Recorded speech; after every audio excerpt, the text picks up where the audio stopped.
Good morning, everyone, and as usual, I forgot the lights because I've been trying to work out a bug that's been going on with crazy.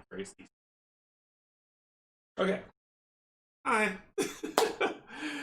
Good morning, and good morning, evening, night. So welcome to another round of Canje Plays. Today we will be getting back into Folklore the Affliction by Greenbrier Games. So some really cool stuff. I got to chat with Julia Hearn at Shucks, and she is probably the nicest person I've ever met in my life. But she gave me some. So we got to chatting, and I was asking about, hey Robert, how you doing? We got to chatting about the situation that's going on with the mole boxes, and just kind of I was asking her questions, and she was very kind and nice and willing to give information. And so it sounds like the findings were inconclusive, especially from what was written on the Fall of the Spire Facebook Kickstarter page. And so more testing's going on. So they're looking at doing it's either going to be a full reprint if things come back really bad, or a box reprint if things come back not so bad. But hey Kate, morning. So there's not enough information for anything to be given out or anybody to panic or anything like that because it's inclusive. So as more information comes out, we will learn more. A buddy and I played last night. Hope the dice treat you better. The dice never treat me better, Robert, but thank you. But thank you so much. The dice are cruel. They're cruel to me. One day, the dice and I will come to an understanding. But back to that. So more information is still coming. I know a lot of people are kind of scared or frustrated or just want to hear something, but I think the reason why, and she explained it as such, is that Greenbrier Games would rather give you correct news than news, and then you got to split off and, oh wait, no, we got to recant that because this other thing happened. So they're working hard. She says that her dealings with the manufacturer have been super positive. So the manufacturer understands and it's like, oh my gosh, what can we do to help, and what do we need to do? Let us know, because the Greenbrier Games has worked with this manufacturer for years, and this is just something that, an unfortunate incident.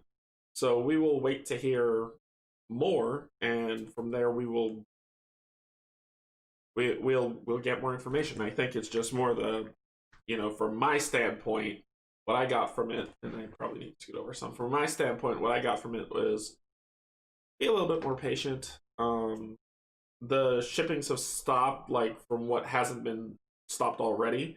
Whatever's been delivered, take the necessary precaution. But be a little bit more patient. They're hard at work at it. Greenbrier Greens is hard at work at it. The manufacturer is hard at work at it. The labs are looking into what's going on. So be safe, but as soon as more information comes out to where they can share, and it's something that it's like, okay, we got a fact. This is what's going on. This is what we're gonna do, because they've got a plan either way, and it's just which plan do we need to kick off, and from there it'll go. Hey, Steven, good morning. So that's the news thus far, and I got to play their new Kickstarter that's up. I got to demo it with Julie, and it's a lot of fun. I died. Is that a surprise? I died. Right? But there's no dice rolling. I just made some bad decisions. Other than that, it's fun. If you haven't yet, Shucks is going on. I think today is the last day because it's been going on all weekend. So you can go over there on their Discord. There's all of the game developers that are on there by company, and then when they're in there, you can just pop in there and chat with them. So I'll be going back to the Greenbrier Games one today to play some more Lost Ones. Oh, thank you so much. Thank you so much, Robert. Thank you for subscribing. So I'll be going back over there today to play some more Lost Ones or another game, or just to play games. So if you are interested, you can pop over there and go to the Greenbrier Games booth, and I'll be in there playing games with Julie. So it'll be fun. It'll be good. It'll be fine. It'll be fine. So anyway, that's enough of the news. And as I said, as I get more news and I can process it and get it, I will share that with you. And I'm sure Greenbrier Games is going to do the exact same thing. So yeah, that's the new. That's the update news, and I'll keep it churning as we go. So good stuff. Good stuff. All right, let's get some information about folklore. Get down to the table and hope that today the dice will be kind. So we'll see. All right, let's get some information. Okay, folklore. I don't know why this weird sliver thing is here. It's not me. It's not. It's like it's not my background over here. See, my background cuts off right about here. So, meh. Okay. Anyway, folklore, created by, designed by Nick Blaine and Will Donovan, and published by Greenbrier Games. So it's a thematic 185, which I think it should be higher than that because it's a full-on RPG that is amazing and fun and awesome, and I like it a lot. So that's cool. It says best played 4-player. It all depends on what you like doing. I mean, you can play two-handed, so one solo playing 2 characters and be just fine. The game scales really well for your death, so it works really well. So I'd say go with that. Hey Hans, how's it going? Good evening? I think it's evening, right? Yeah, it should be. So, oh my gosh, I lost. Oh, there it is. So, so it's best play. They say best played 4-player. I think it's a really great group setting RPG where people can gather around the table and just kind of play and have a good time.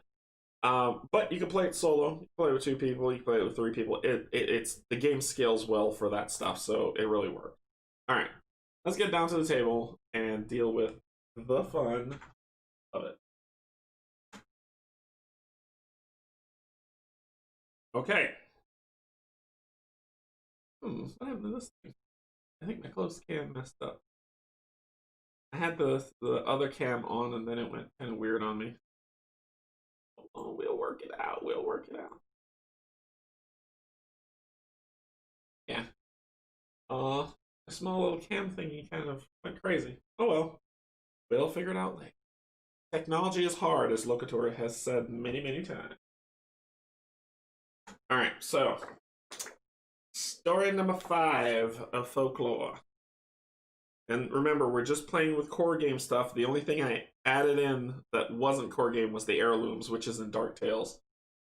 Because I need all the help I can get. I'm dying a lot, so that's the only thing I've added in. Other than that, this is just the core game, and when we play Dark Tales, we'll mix in rumors and all that other fun stuff. So, gather around, children. Okay, Season of the Stickman. Chapter 1, A Nightmare Reborn. Use town services in Eurotrust, so that's where we are.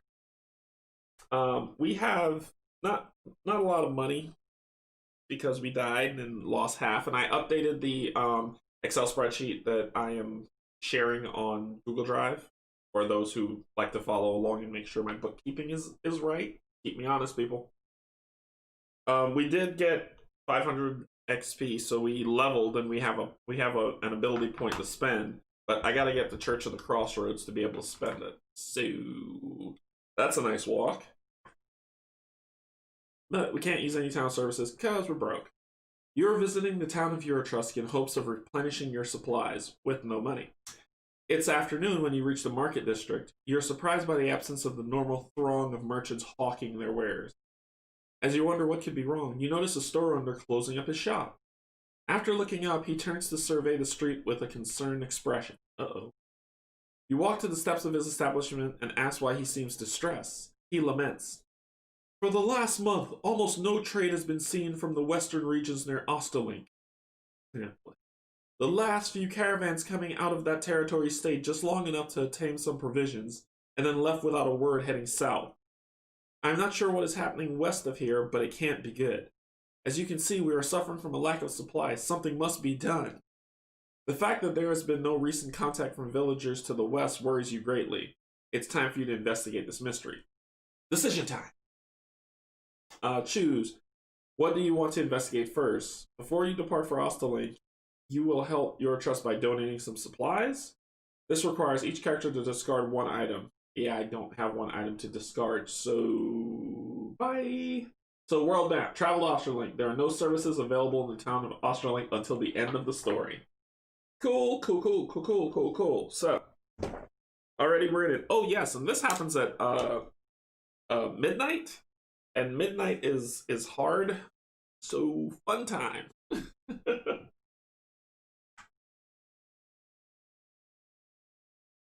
Sleep, coffee, yawn, coffee, a little bit of awake, and then smiling.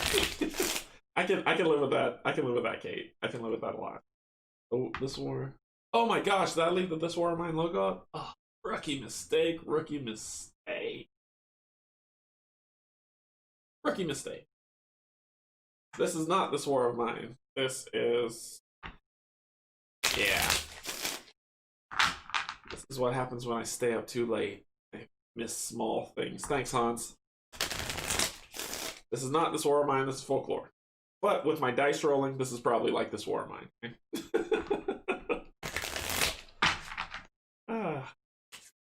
Alright, so let's see what we got here. Shuffle up the road events, because we're going on road again.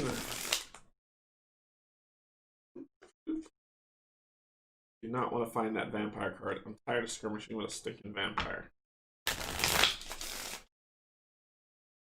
Alright. We are headed to Osterlink, which is right here.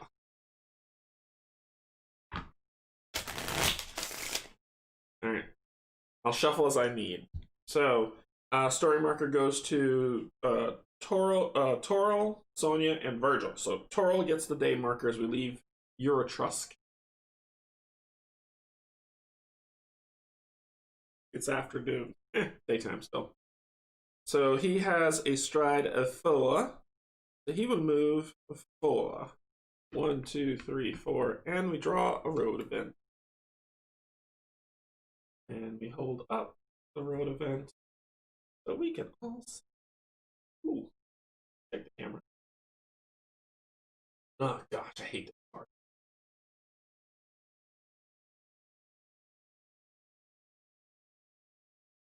Anyway, I don't have any positive conditions. So, unnatural drought. Crops wither and famine took over the land. Our desire to help those in need compelled us to offer aid. So, give up money or lose all positive conditions.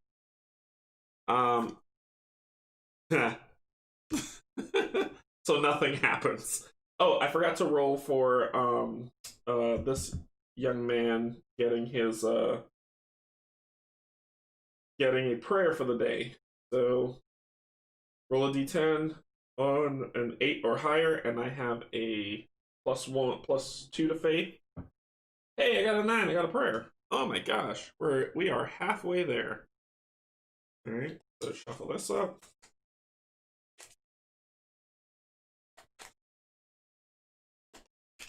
It's like KDM. We started off right.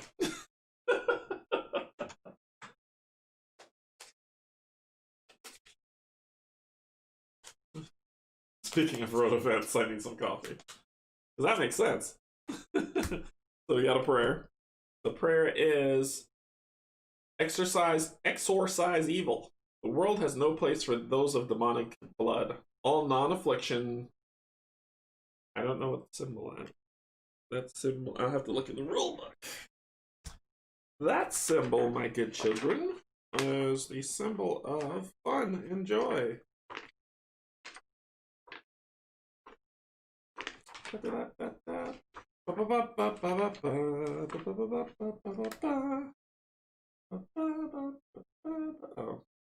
stop now. I don't know what's called. Oh, there it is. One. Demonic. All non-affliction demons lose 2d4 vita and are exorcised on a d10 8+. An exorcised target is removed from combat, granting no award. That's a cool little prayer you got there. I can't roll for her for her lucky because this thing says I can't gain positive effects. So they kind of counteract each other to where it doesn't work. So we move on. We move on, we move on, we move on. All right. Make sure this. There we go. I cannot wait to get a lens. Her move, she has 5 stride because the Ring of Moonlight gives her +1, and she has 4, so she has 5. 1, 2, 3, 4, 5. We're on the bridge. We're on the bridge, Captain. And it is nighttime. Batman shows up. So, dark night. It was as dark as pitch. Shouldn't it be like pitch dark? With the moon hidden behind thick clouds, we slowed our pace in order to be cautious. Skill checks are -1 until the start of the next chapter. Sweet! It is not sweet. That's annoying. So all our skill checks are -1 until the next chapter, because it's dark.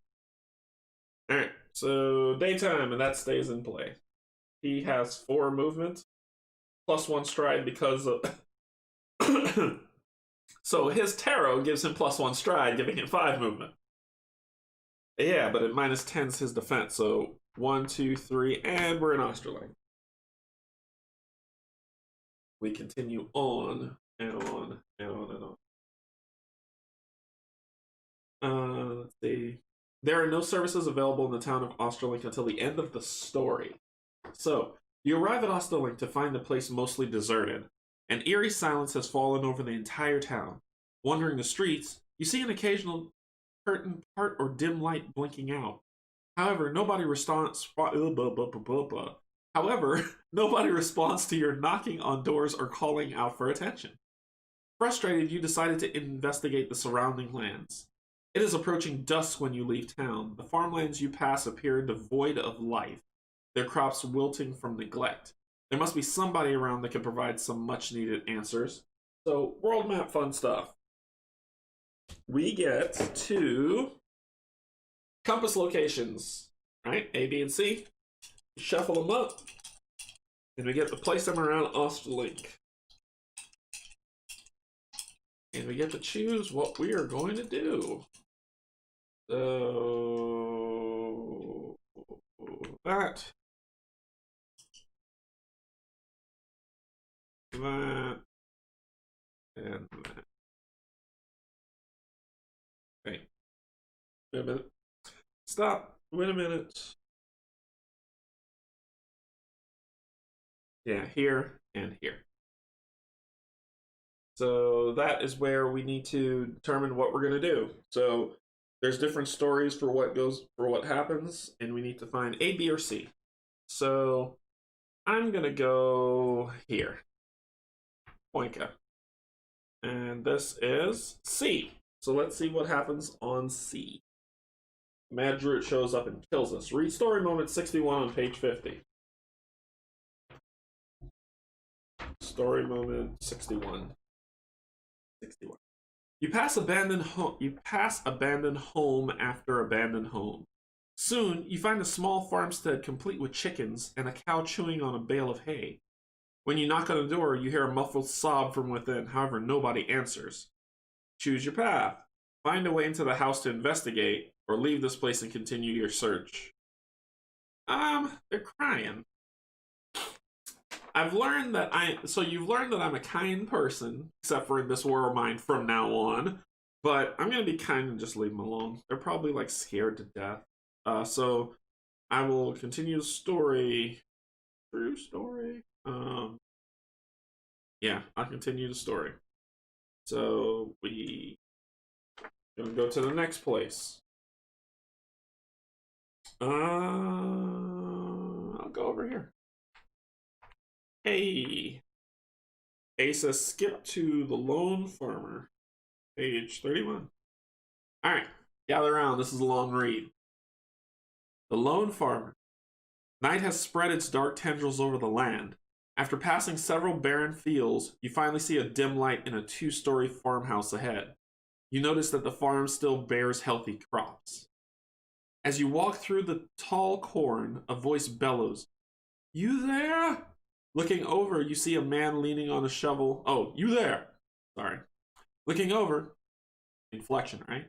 Looking over, you see a man leaning on a shovel near a large scarecrow hung on a towering post. He says, "Do you know what season it is? It's the season of the stick man." He points up to an oversized scarecrow. "My family's the only one left."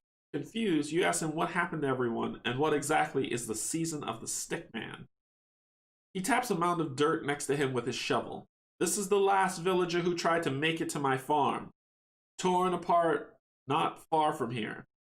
I'm amazed you all made it here in one piece." After a pause, he laments, "It won't be long. They have been avoiding this place, but they will try to overtake us soon. You see, 3 generations ago, people began to disappear, just like now. My grandfather, Wilfred, was just a boy when it happened. He swore he saw his own neighbors dead." Make sure you hear me. "Showing up on the farm doorsteps and crawling through the fields to devour their the dead showing up on farm doorsteps and crawling through the fields to devour their friends. No one knew where it started, but it spread like a disease. Near the end, evil things and fangs with white skin surrounded this farm, so vampires. They crept through the crops towards the house, scores of them. Then something unexpected happened. As my grandfather and his father watched from the upstairs window of the house, the stick man came to life," he says, pointing again at the ominous scarecrow. "I was told this was the first to come down off his stick, then the rest of them. They tore the undead to pieces until no one remained. When it was over, the stickmen climbed back up their post and remained as you see them now. Since then, my family has come to rebuild the farms and till the land. They believe a plague killed those that died, but I know the truth. It's happening again. I think the reason we are still alive is because whatever creatures survived that night long ago remember this place. They will eventually try to destroy this farm. We are doomed unless there is a way to bring the stickmen back to defend us. I don't know who you folk are, but something in my gut tells me that you being here is no coincidence. We could rightly use your help if you're willing. Take this key and go to Goron Tombs to find my grandfather Wilfred's remains. The mausoleum where he is interred is in the center of that graveyard. My hope is that someone lies with him that can help us. Be careful, as the tombs are surely overrun with unspeakable evils. Unspeakable evils. If you don't return, then we are all dead." Okay. Cool. Alright, so story check. Faith 6. The Scarecrow draws your attention to Faith. He's got 2, she's got 1. Let's see what you got. I rolled an 8. Plus 9 and 10 for that. So I beat it. It's probably your imagination, but you could have sworn that the Scarecrow was staring at you in approval. Gain the blue story marker. Alright, my good man, you have got the blue story marker. Alright. Travel to Goron Tombs, then continue. The dead don't sleep. Goron Tombs, right here. Right here. So let's get rid of these 3. We're back in Ostalink. And we have to... You don't want the folk... You don't... Who the folk we are? I will tell you who the folk we are. We're the folklore. Okay, I watched Supernatural and played Pathfinder and this. Yeah, that's true. Yeah. Scarecrows, yeah, not a good thing, especially in Supernatural. You're right, Kate. Alright, so he got to town in the daytime. It's nighttime now, and we need to get Goron Tombs. Toral's gonna take the reins to move 4. 1, 2, 3, 4. Lovely, lovely road event for the night. It'll be good. It'll be fine. We're gonna live. We're not gonna get hurt at all until... So, predators. Deep growls from up ahead warn us that werewolves were on the loose. If you wish to hide, the leader must pass Trickery 5. If you fail, skirmish with a werewolf. Can I get to one encounter without losing health? Trickery. There we go. There we go. There's a 2. That's the 2 I'm looking for. You know, it's just like one time. Just one time. I got one job. So skirmish with a werewolf. Werewolf, werewolf, where are you? Wait, skirmish. Oh, that's a nice. There's a werewolf skirmish. Alright. It says skirmish with a werewolf. A singular. Okay. Oh, and it was -1, so it's 4. Even better.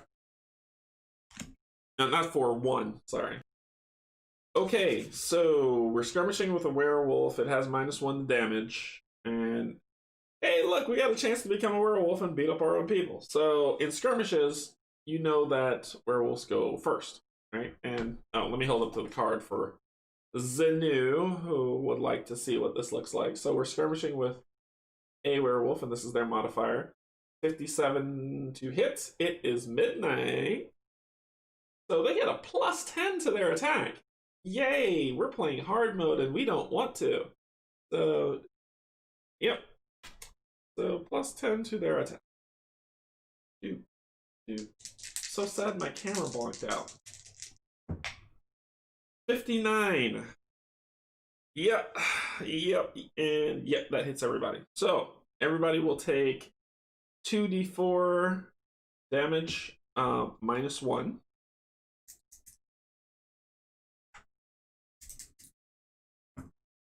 So 8 max damage, -1, 7 damage. Like I said, one day.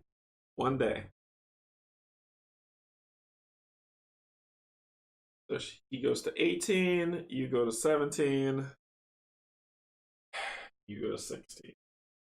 One day, I will be able to get to an encounter without losing any health.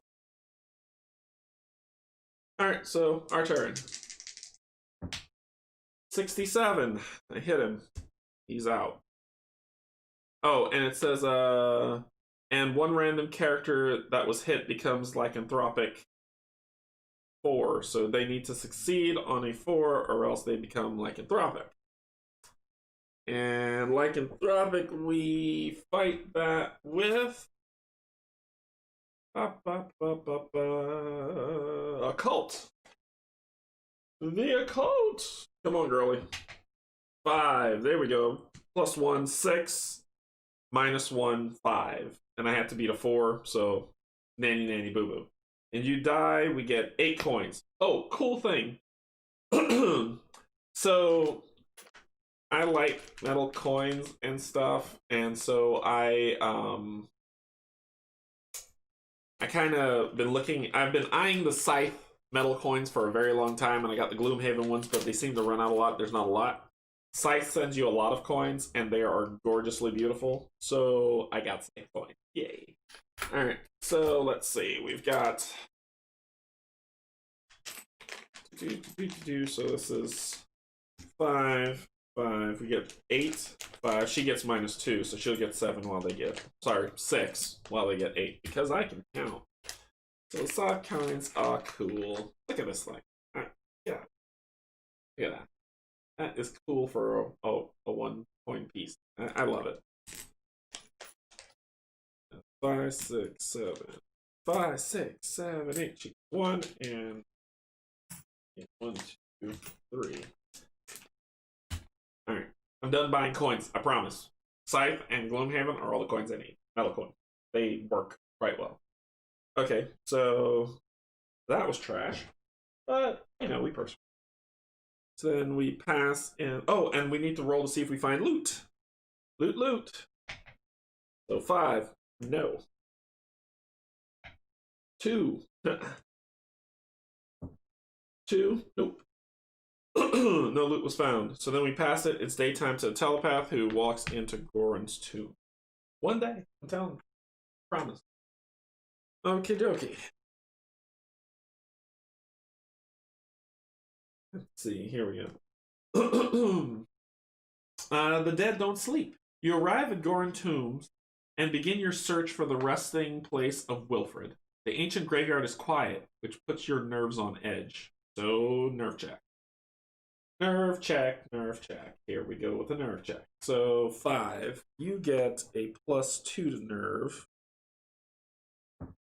A 10 -1, 9 +2. You're good. You become brave. So, what does that mean when you're brave? It means your bravery transcends that of normal folk. Gain +1 nerve and +1 damage, allowing you to more easily purge the darkness from the world. +1 damage. That will work. Gaming has taught me you never have enough accessories. That is true. That is true. So we go to our spreadsheets and make Toril brave. Oh, my checkbox. So we will do just a Y for yes. Yes, he is brave. So he gets +1 nerve and +1 damage.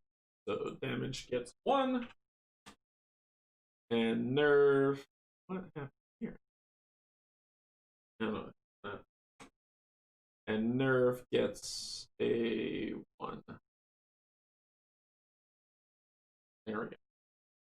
So he did well. Then we move on to our next character, which is Yon Lady, who has a 5.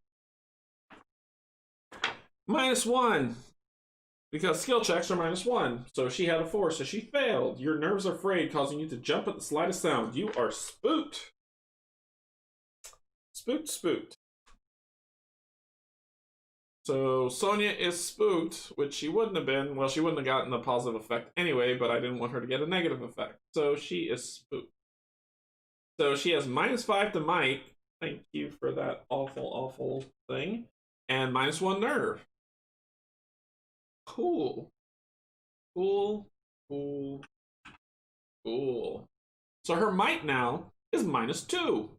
Sweet. And -1 to nerve. Awesome. Just awesome. And then we will go to Virgil. A 2. Fantastic. So Virgil will also be spooked. One day. I'm just saying it. I'm calling it now. One day.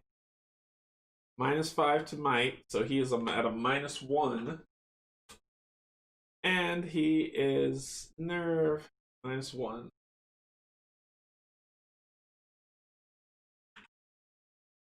Yay. Okay. That's a thing that happened.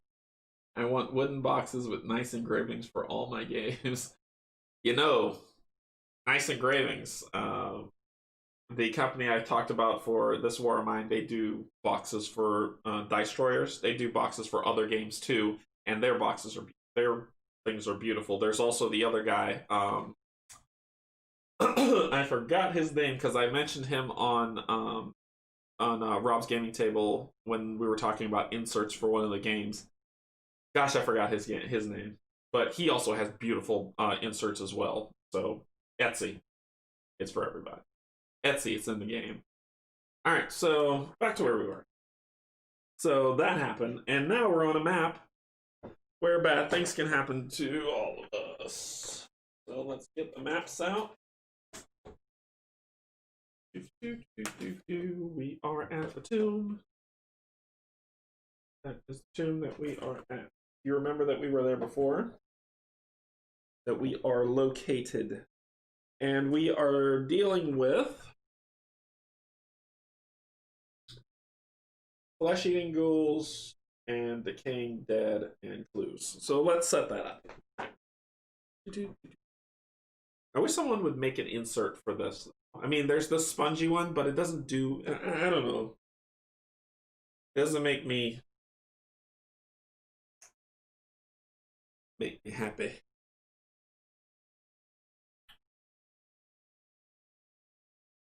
That one there. And then we have King Dead.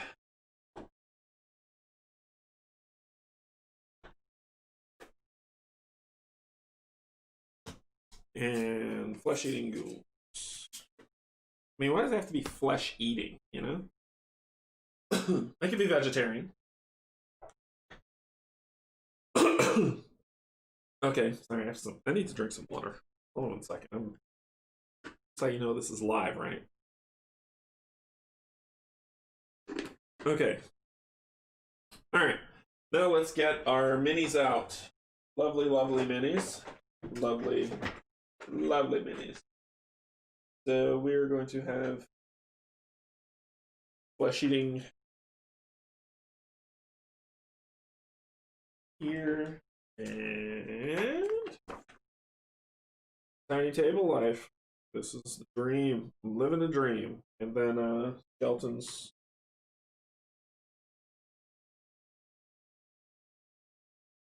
Here. And here.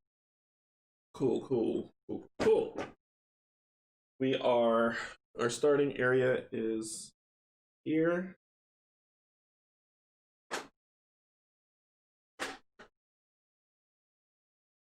Here, and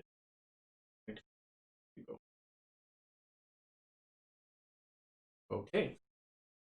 At this point, I just like most inserts that come with games, and I just take them out and organize them my own way. So most of my games are sort of vertically. So yeah, that's fair. That's fair, because when you turn them on their side, an insert's not going to help you. It's going to tip everything over. So, yeah, I put them flat, so the inserts really help. Making the inserts pretty, it's like a pretty thing in a box, but it's still, I don't know, I still like them. I still like them, but yeah, that makes sense, Kate, that you would like that you would switch them up. I would most likely do the same thing. Okay, so this is midnight. So no matter what, they're going to hit me, because the flesh-eating ghouls get a plus 13 on a hit, and decaying dead get a plus 5 on a hit. This is going to be hard, but we need to roll for initiativo. So it's going to be Sonia versus the undead horde. Sonia got a 5, they got a 4. So we are going first. Okay. All right. Cool bean. Cool, cool, cool. Sonia, let's get a lantern shot in the face of that dead guy. This just says use cemetery tile for setup and do this. Oh, okay, I was supposed to read this first. Eventually, you find the entrance into the mausoleum containing the final resting place of Wilford. As you approach, the ground begins to tremble as hands and heads break free of the surrounding graves. The dead are restless in this place. So, defeat all foes. Investigate all search location. So, attention! The ground is littered with bones and debris, making it difficult to move safely. So, difficult terrain. All characters' stride is -1 while on this map. Awesome. Encounter 1 flesh-eating ghoul and 2 decaying dead. In a 3 to 4 character game, add an additional flesh-eating ghoul. Alright, so I set it up properly. Okay, and now we fight. So she will fire that lamplight as a 61. I have to hit on a 45 and a 38. Remember, she has that minus, what, 5 now? Because of this foolish spook thing. So she has a -2 to might. So she hits. She has a +2 damage. And I roll a d4. She got a 1. Sweet. So 3 damage to that skeleton face. Alright, the skeleton's health is 21. No, that's the flesh-eating ghoul. Flesh-eating ghoul is 21. So let's get some health markers on here. 21. And 21.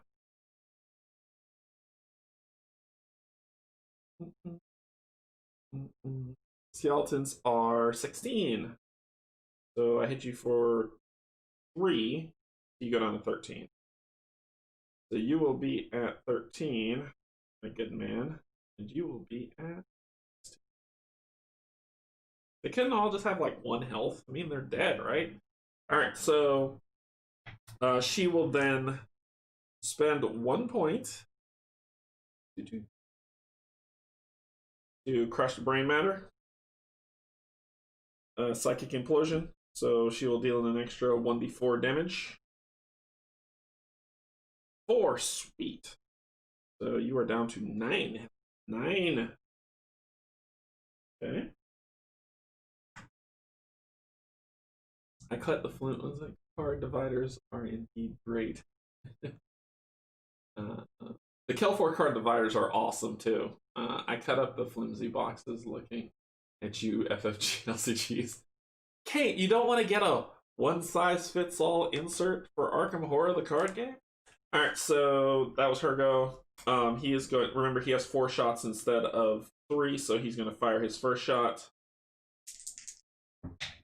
for a 55. And that would be minus for being spooked. Let's see, Virgil's minus is -1, so he hits. Alright, so he'll do 3, 4, and 3, 4, 5 damage. So he'll do 5 damage. Knocking this guy down to 4. You gotta focus fire. And I think that's all he's got, because they're not demons, they're undead. Cool, that's all. Oh, but he would have gotten +5 for the first range shot during the fight, so that wouldn't matter. He balanced out. Reroll an attack, prevent a foe from being yourself occultists, so they're not occultists, they're undead. And I think that's it for him. So then we will go to the Madman.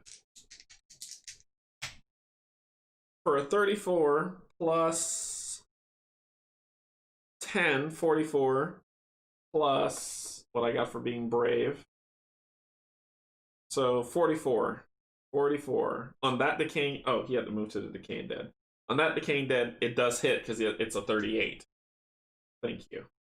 So he will do 1 plus 4, so 5 damage to it. He kills it. Hey, so it dies. And that is where he is going to stop, or because we gotta take these things down. So their turn. Going down. My Arkham Horror is in 5 by. Alright, so their turn now. Let's do with the attacks. Ghoulie Ghoulie is going to move. He has a movement, a stride of 5. So 1, 2, 3. Yep, there you go, right in your face. 1, 2, 3, 4. 1, 2, 3, 4, 5. You can't make it. Okay, so ghouls are going for us. Let's get some rolls. Ghouls get a +13. Yay. So 13, 49. Let's see. I know we raised our stuff, but I don't think it was that. Yeah, his defense is 39. Sonia's is 43, which he's not hitting, and Virgil's, yep, we get hit. And it was a 6 that was rolled, so your limbs are mine. The ghoul wants to use your arm as a drumstick. Lose 4 Vita. If you possess 2-handed slots, lose 1. I do not, but we lose 4. He goes down to 14.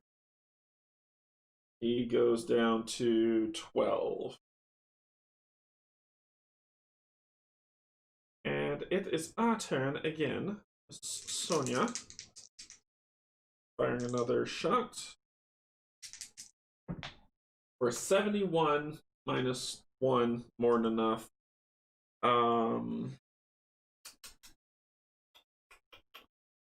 We'll blast this one here for 4, 5, 6, 7 damage.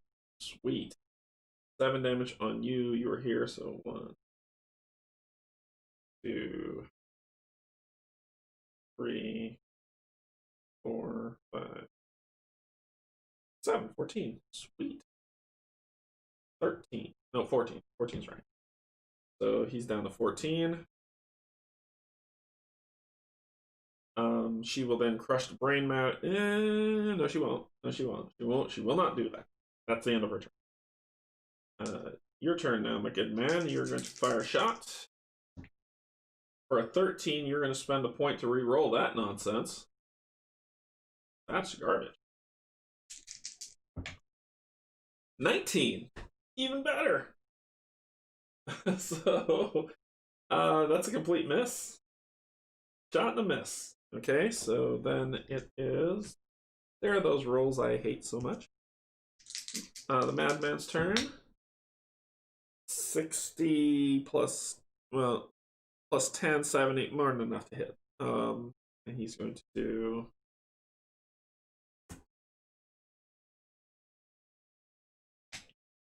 2, 3, 4, 5, 6, 5. Plus 4. 2 plus... No, 6. 2 plus 4 damage. So 6 damage on this guy.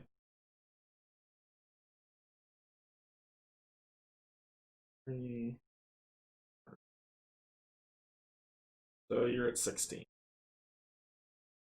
15, 15, 15, because it was 15 damage. I can count. It's easy.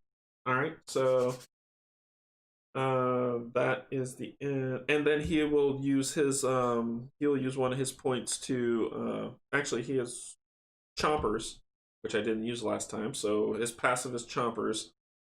So he just kinda takes a bite out of crime for 3 more damage. So it's down to 12. Okay. Their turn. Their turn. And this thing gets to move here now. And it gets to have fun with people. So 1. Sweet, that's a miss. 28 plus 13. That's enough. No, wait, that was the skeleton. 28 plus 5. So 33. That's not enough to hit anybody. Now the flesh-eating ghoul. 93. That hits. Fever flesh. Fever bite. Flesh is torn from your body. Lose 1d6 and become sickened 5.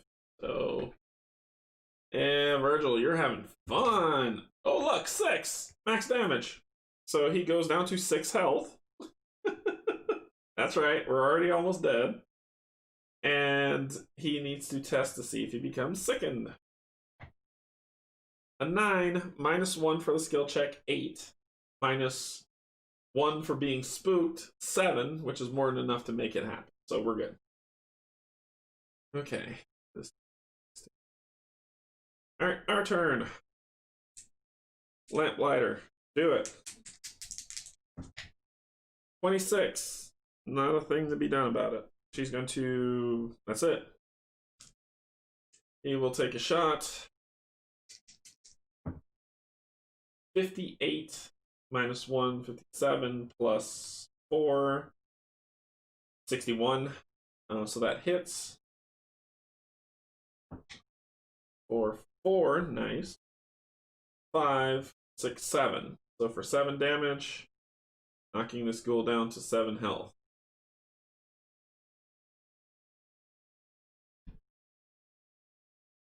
Madman's turn. 19. Because, yeah. Sweet. You're gonna die now. Oh, wait. Virgil would have used his bandages because this is just dumb. So he goes to 10 health. So he uses his bandages, and that's gone. And he is going to flip to defense to offset the minus 10 defense. She is going to... He's staying attack. He's going defense. No, he's not, because he'd just be at 38. That's stupid. Well... yeah, he'll go defense. She will... she'll stay attack. So, I always go this, and that. 99. So, what do you do to Toral? Death Rattle. It makes a sound that causes the group to freeze with fear. All adjacent living creatures lose 2d4 Vita and must pass a nerve 4 or lose their turn. Cool. 2d4. Of course, it's going to be max. Nope, 6. He loses 6. That is 6. Down to 8 health. And needs to test nerve. 10. He is fine, even with the -1. Alright. Next attack. And dead is a 97. The Decaying Dead rip at you with its jagged fingers, causing 1d4 plus 1 damage.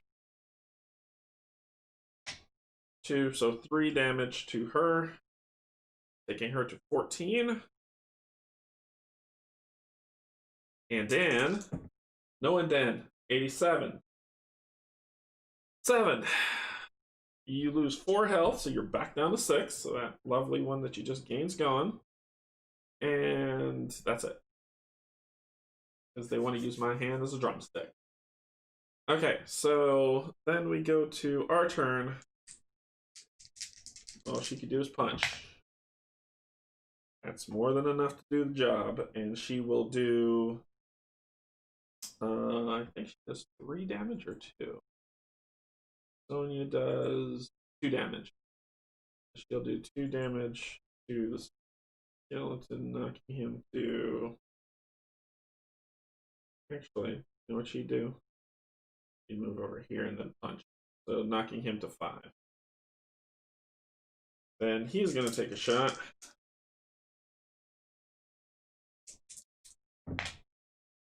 -38, -10, -11, really. He misses. He's going to spend the point to re-roll that nonsense.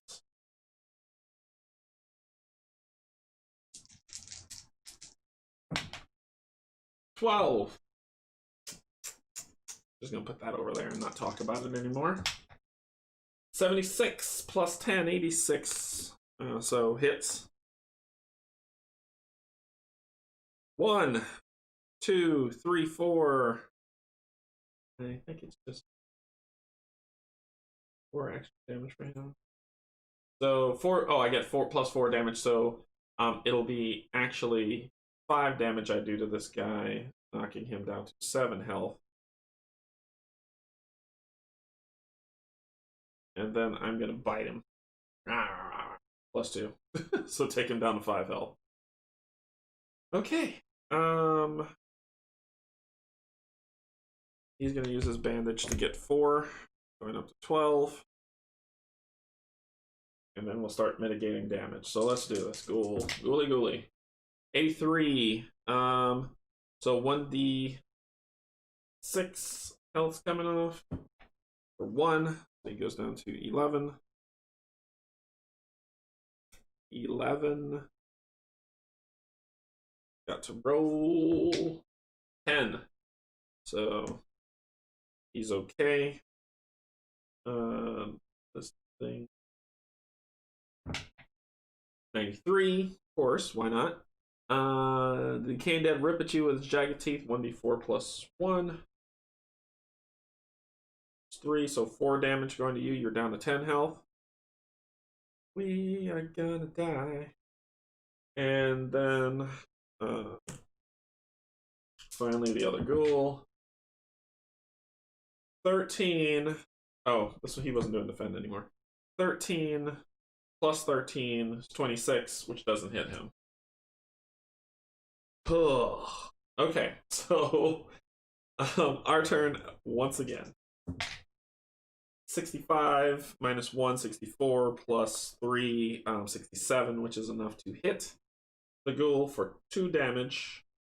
And you're like, why aren't you using her abilities? Because when I fight the affliction, I want the restless spirit. And I need 5 points to do that foolishness. Let's see, what else we got? This turn, 84 -2 plus 4, I hit. And that was the last shot. 2, 3, 4, 5. Kills this guy. Goodbye, nerd. Okay.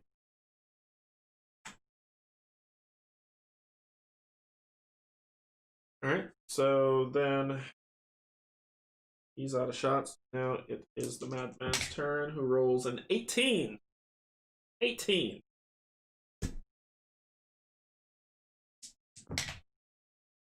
31 for the ghoul plus 13.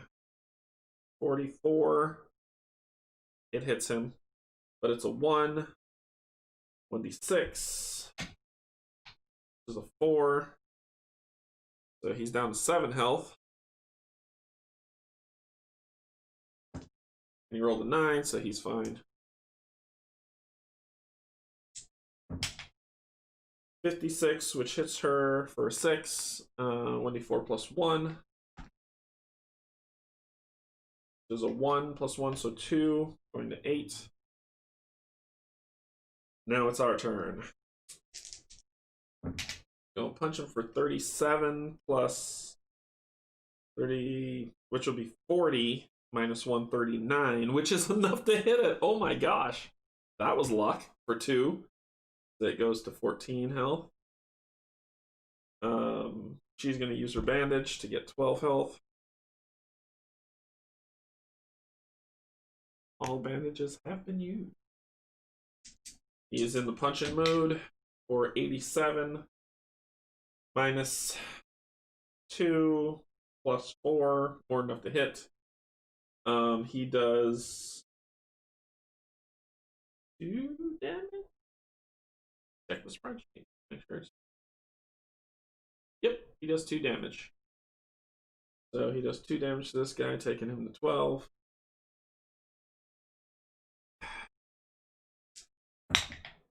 68. Thank you. Plus 10. More enough to hit. Alright. 3 plus 4. Yeah, you're dead. And then he will turn and step up to the plate. Alright. Skeleton's turn. Oh! Darn it! 35. I lost the die over the table. So 35, small table problems.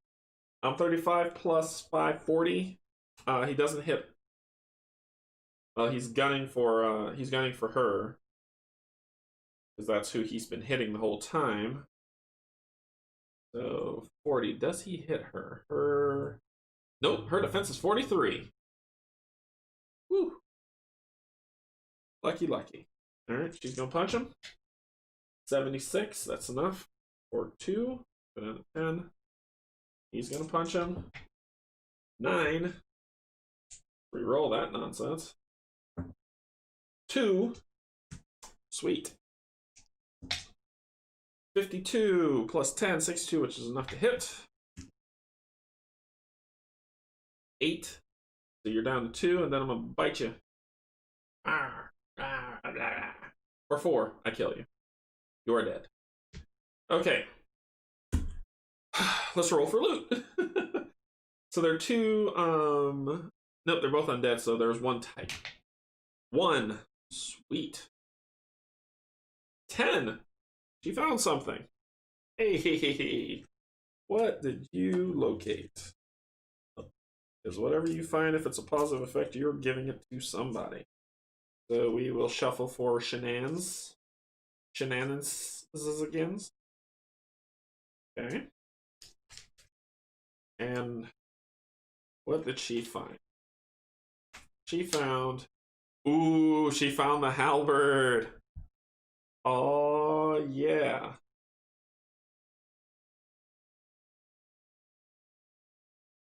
I'm gonna give you take it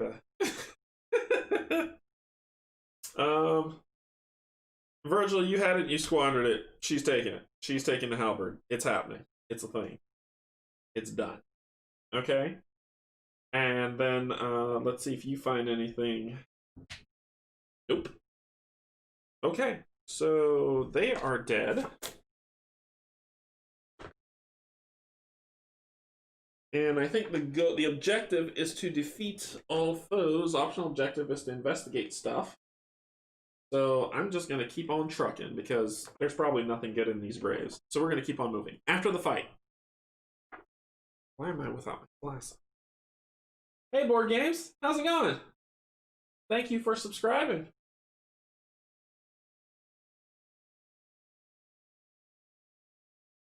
Pull up a chair to the table and watch me roll terribly. After the fight, you put the walking dead on their backs once more and continue on to the entrance of the tomb. Using the key provided to you by Wilfred's grandson, you open the sealed mausoleum and proceed inside. Continue to Wilfred's resting below. Beyond the doors, you light the torches affixed to the wall and start down marble steps. I'm going to take a rest. I'm going to take my chapter rest now. So before I even get into this foolishness, we're going to take a breather. So I get 4 Vita, 4 power points. So you go to 11. And top power points, go to 16. And go back to 6. And you go to 10. Why not max out? And you go back to 5. Okay. That was ours for the chapter. Okay. Let's see, you light the torches affixed to the wall and start down marble steps. You come upon a crypt matching the description given to you by Wilfred's grandson. The torches struggle to purge the darkness from the room, their flickering light casting strange shadows. Coffins line the room and yeah, right. You know what's coming, right? Coffins line the room and several of them have been looted. In the center of the large room lies a small chamber isolated by 2 portcullises. An oversized stone coffin occupies the center of the small chamber. This must be Wilfred's resting place. The portcullises block entry into the area where the coffin lies, but you can see a lever next to each of them, really. As you this is a rehash of before. As you survey the outer room, you hear a faint whispering. The menace in its tense tone sends chills up your spine. The torch flickers erratically as ethereal shapes materialize from the shadows. Glowing eyes burrow into your soul. Then the room plunges into darkness as the spirits attack. Defeat all foes. So open the portcullises. Okay, so we got 2 latches. Open the portcullis bearing entry to Wilfred's coffin by completing the 2 map skills. Trickery 7, any character for each lever. You must successfully pull both levers before the mechanism will raise the gates. 50-minute speed. So we need to do that. And then after all foes are defeated, deal with it. So encounter 2 restless spirits.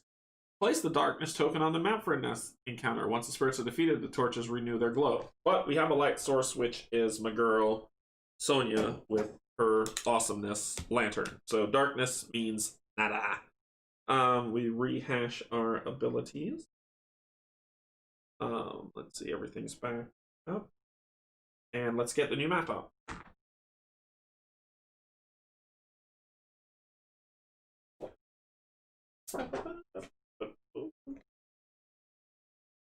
I'm just a hitman walking tonight. There's stuff here, here.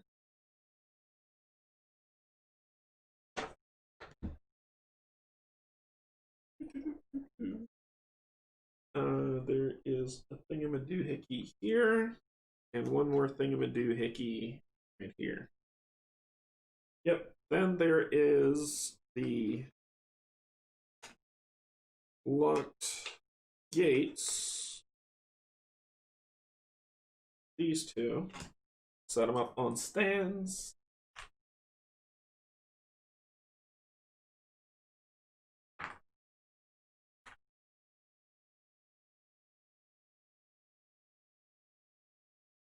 That one that's locked. That one that's locked. And then we have to have the switches.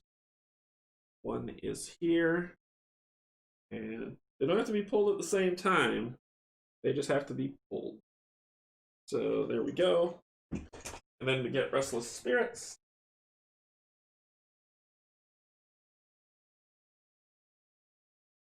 And they will go here and here. We, our brave selves, will be here, here with her lantern light, and here. Okay. Oh, no, that is not where we are. We are down here. So the start zone's here, but opposite direction. Once again with lantern light. Okay, and since this is a new, it passes to him. The Witch Hunter. Okay, that's it. We're ready to rumble. Okay, so it is his turn to go first. He will move. She has that lantern aglow. 1, 2, 3, 4. Hey, look, a guy. I'm gonna shoot him in the face. And he has 4 shots. And he gets a +5 on range shot to start. 87. I didn't get their attack thing. I'm gonna do Hickey and stuff. Restless Spirit. So their health is 20. 20 and 20.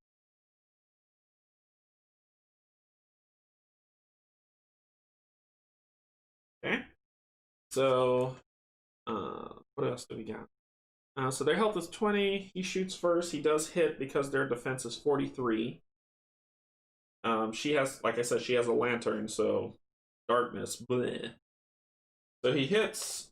He hits for 2, 3, 4, 5. So 5 damage to this guy, taking him to 15. And that's all he's got because they are ghosts. They are not demons. Can I get a demon? Can I get it? So I could use the spell. Alright. The Madman. He moves 4. 1, 2, 3, 4. Oh, he barely gets there. 1, 2, 3, 4. And he's going to attack. We're 65 plus 10, more than enough to hit.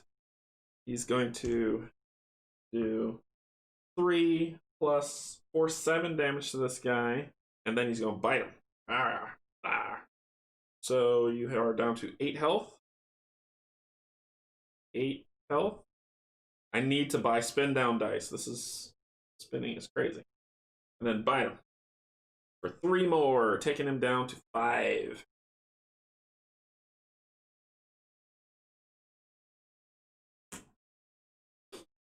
Okay, then it's her turn. 1, 2, 3, 4. She'll stand right there. Ooh, come on. No. Y'all don't want to hang out. Y'all don't want to hang out like that. 1, 2, 3, 4, and she's 2 spaces away. She's gonna use the halberd.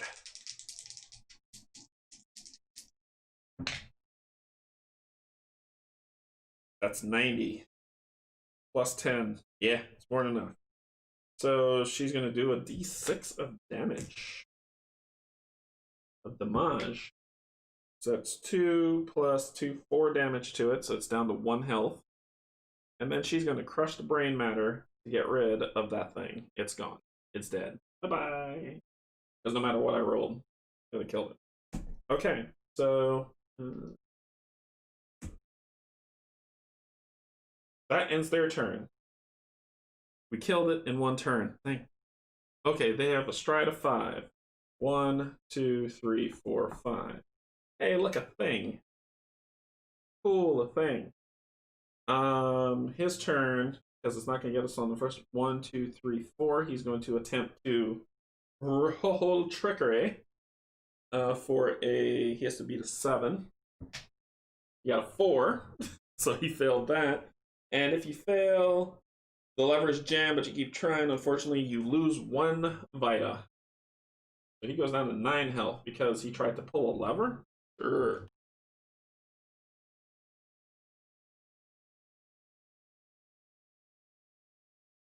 pull, and then it gets harder to pull it. Solid. His turn. He's gonna move up and try to do it.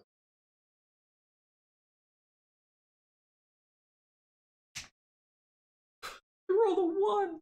Actually, no, he would have spent the point to try to re-roll that trash instead of the 4. Then he rolled a 1. Then he rolled a 7, but now it's an 8. So he suffers 1 damage and goes to 10. Now it's harder to pull. This thing is going to be impossible to unlock at some point. She rolled a 1. I'm going to die just because I can't pull this lever. 1, 2, 3, 4, 5. Okay, well, let's take our frustrations out, shall we? He's going to turn and shoot. He shot once. He's going to shoot again. 49 minus plus 2 because of the minus 2. So that is enough to hit. It takes 3, 4, 5, 6 damage. So it goes down to 14. I'm going to die because I can't open a lever. That's the problem. Then the madman's turn. He's going to attack. Because why not? 99. More than enough to hit. 3 plus 4, 7. You're down to 7 health, and then he's going to bite you. For 4, you're down to 3 health.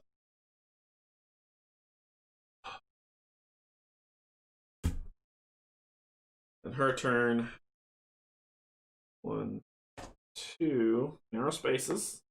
And she's going to attack for 75, minus 1, but still more than enough to hit.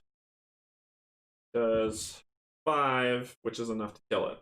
So we didn't get hit by any undead, but we can't open the stupid thing. So it's at 9 now. Reroll.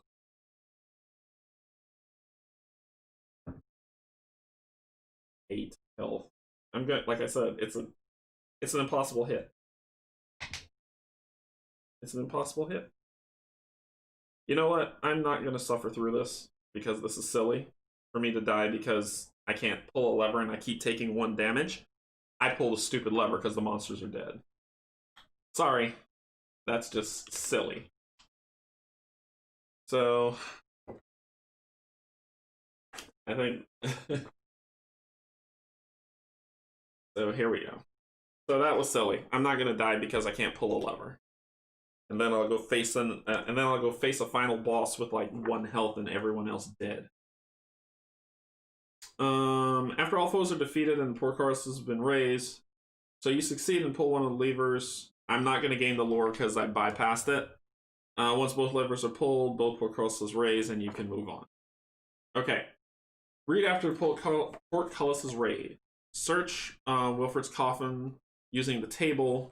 Keep trying until you're successful. Once again, this is silly because there's no problems here. Like, yeah, we keep trying, and yay, look, we did it. So you successfully open the coffin. The character who was successful again. I won't gain the lore because I said, once again, this is silly. And fortified, I won't take that. I won't take fortified, and I won't take the lore. I'll be sure to get the lore from all the creatures I killed, as well as the coin in a second. The reason so this is one of those things that's like, it increases the trickery every single time you get hit, and it starts off as a 7, so it gets to a 10, to where you're rolling for a 10, probably more because it says it keeps gaining trickery to the point where you can't pull it. So in the writing, you lose 1 Vita, and then it gains +1 for each skill check, but it never says that it caps at 10, so I could never pull that thing, so therefore that's a mistype that I don't agree with. Search Wilfred's tomb. You should just search it. Like, why lose more Vita for doing that? Anyway, I'm not going to take the benefits or the lore for doing that because I just said, no, I'm not going to. Approaching the coffin, you sense something powerful within, something righteous. The lid slides open with a heavy grinding sound, revealing a skeleton still clinging to a few bits of its own flesh. Clutched in his hand is a small bundle wrapped in thick papyrus. You carefully unwrap the package, revealing a bundle of thorns, branches, grass, and straw, tightly compressed into the shape of a human heart. Carefully, you pick up the strange heart-like object to examine it closer. Okay. Okay, so this is interesting. She did it. One roll, 7. Sweet.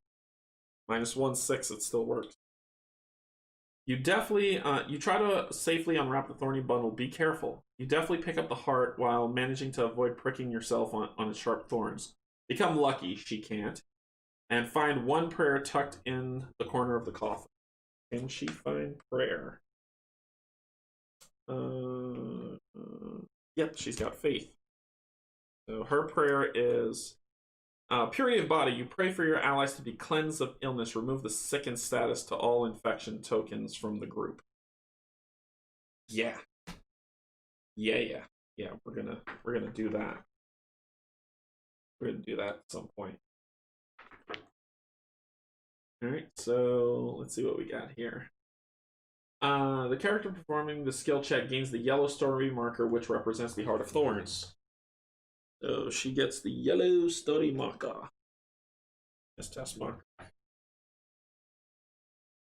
As you hold the heart in your hands, you feel it pulse slowly as if it were alive.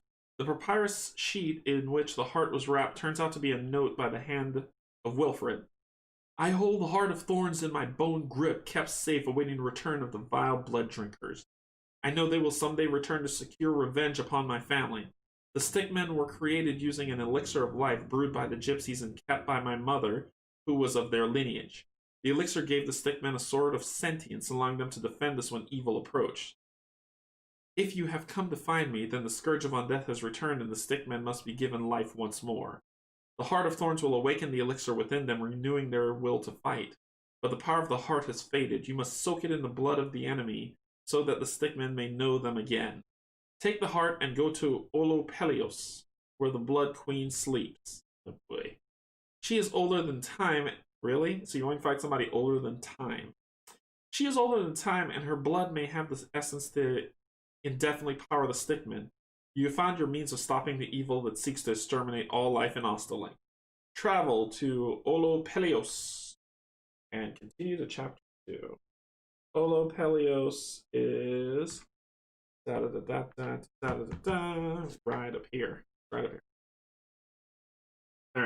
So remember, I'll go back and get all the and I gotta roll to see if I found some. Let's see if we found anything. Nope.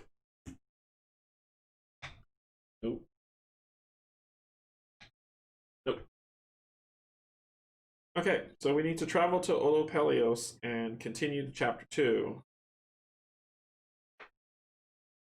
Yay! Alright. Let's do the thing.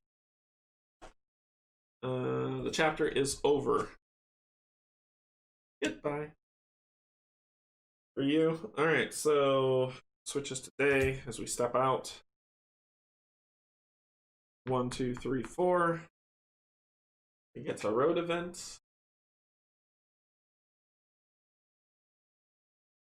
The daytime. Another. Really? The market is cut off. The trade routes in the town were shut down due to increasing dangers on the road. That's thematic. The market is unavailable in all towns until the start of the next story.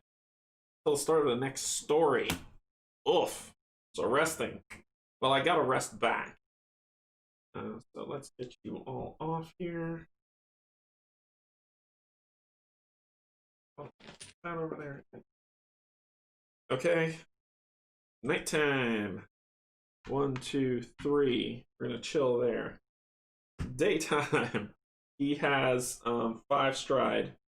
So 1, 2, 3, 4, 5. Almost there. Almost made it.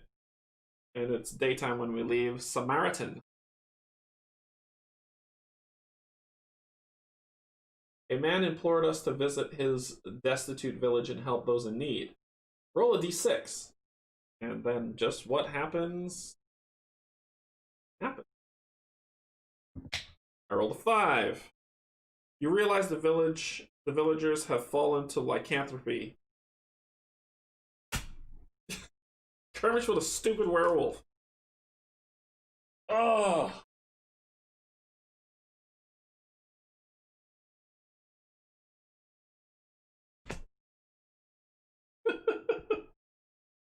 Skirmish with a werewolf.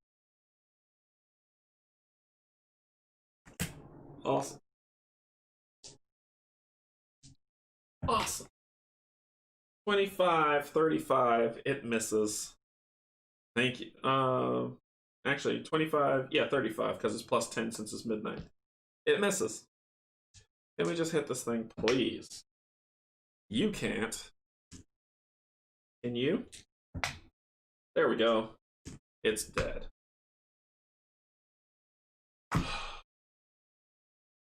Alright, so nighttime, we get to Olo Pelios.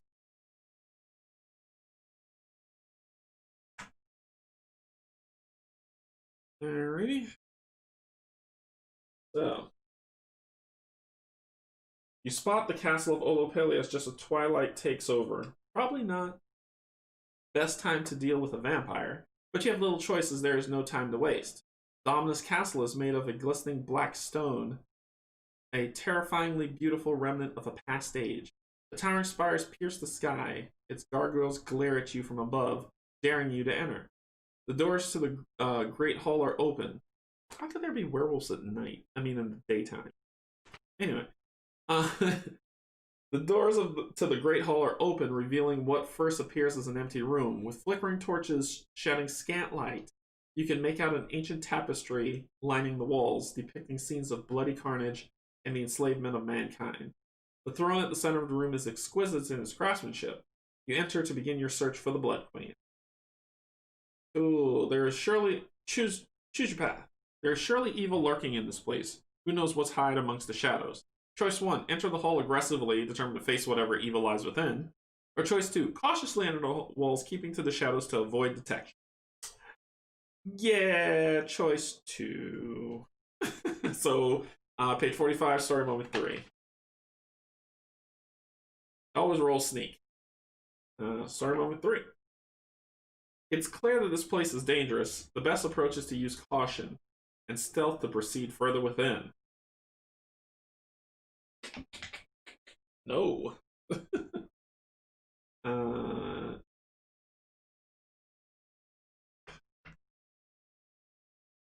Punishing me constantly. Your attempt at stealth fails as you trip over the debris scattered across the floor, alerting your enemies. Skirmish with vampires with the skirmish counter at maximum. All characters receive -5 might and -5 defense for the combat.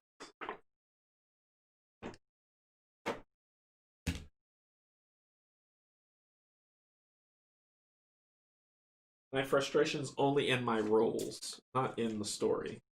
My rolls. Skirmish with vampires at maximum. For a 3-player, that is 6. So, six vampires jump us. They go first. Yeah, that hits. That hits all. So, lose 2d4 Vita, and one person gets bloodlust. Oh, this will be back up. That's 4. So he goes down to 6. That's right. She goes down to 10. He goes down to 4 health because all town services were locked out and I couldn't go to town and get some sleep. Cool. I could have done it on Ostalink anyway. So, couple things. Yep, that's a hit. Oh, and the damage is +1, so it's actually 5 that he goes down to. Wait, you weren't there. Where were you? You were at 10 health, now you're at 5 health. You're at 9. They had +1. You're at 3. We are gonna die. So that's 1 hit. 2 hit.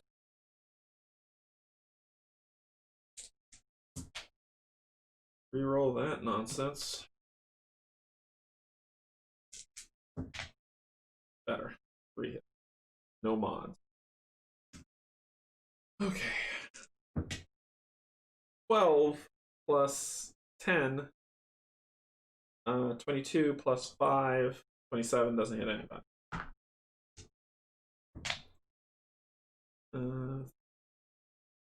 He missed. Hit.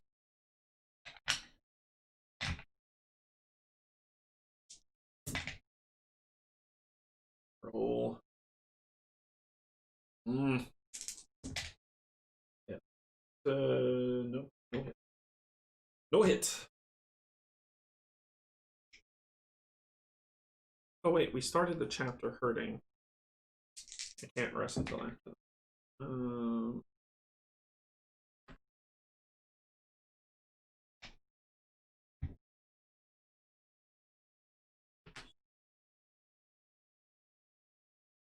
I'm just about to lose. Hit.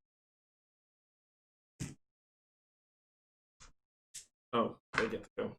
Because they're ghosts now.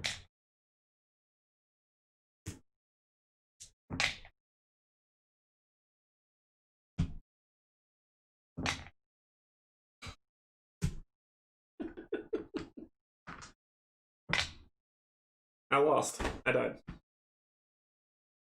It hit me for 6. They fell. She went down to 3.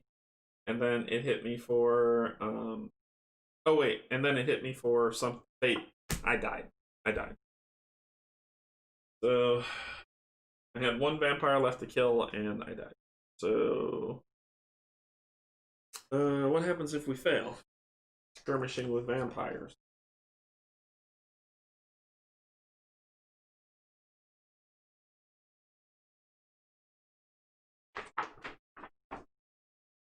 I wake up in the gypsy camp. Their halberds, bye-bye.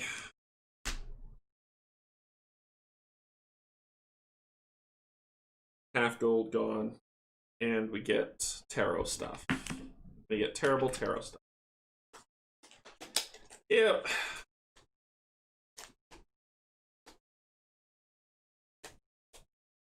It happens, folks. It happens. Alright. You get... If you die, you go to limbo.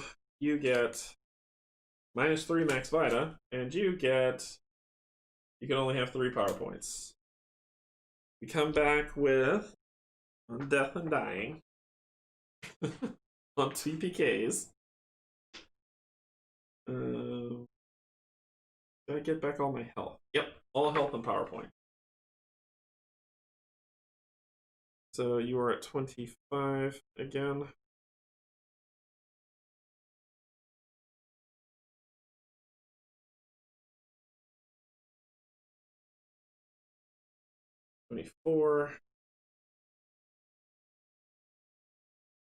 But you actually are at 21 because that problem. 23. You can only get 3.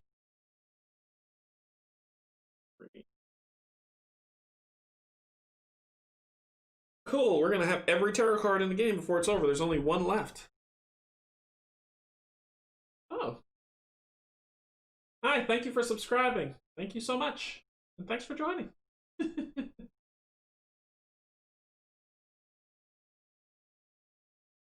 So let's see. Each ability costs 1 extra. So there's 1 tarot left to get. Then we collect the whole set. All right, so we're back in Ostalink at the Gypsy Camp. We reset. I'll make sure we lose half our money. I'll deal with all the financial stuff in a few. We lost the lovely halberd that I wish we didn't. And we press on.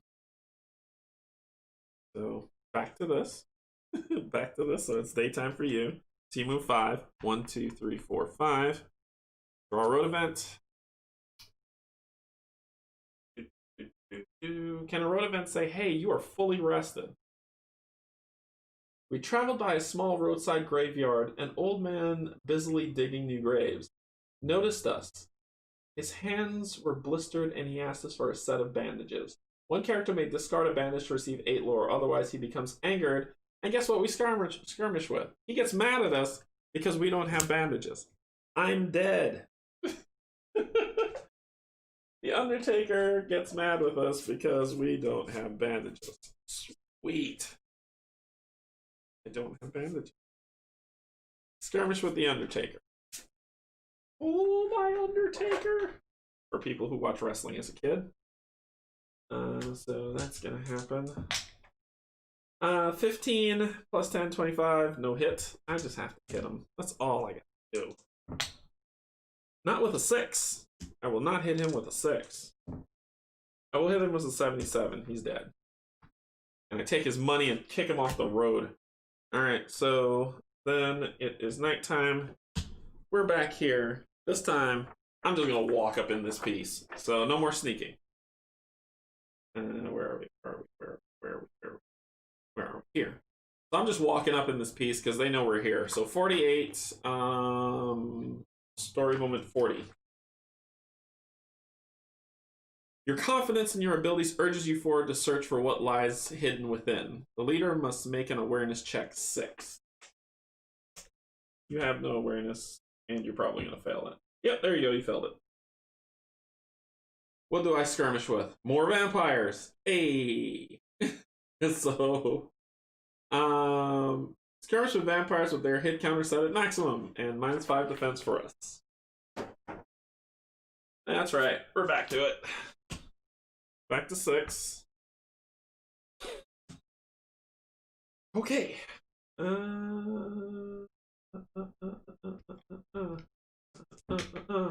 29 plus 10, 39.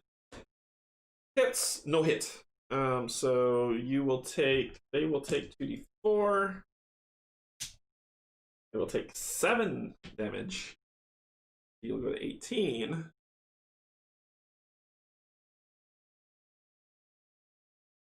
And we'll go to 16.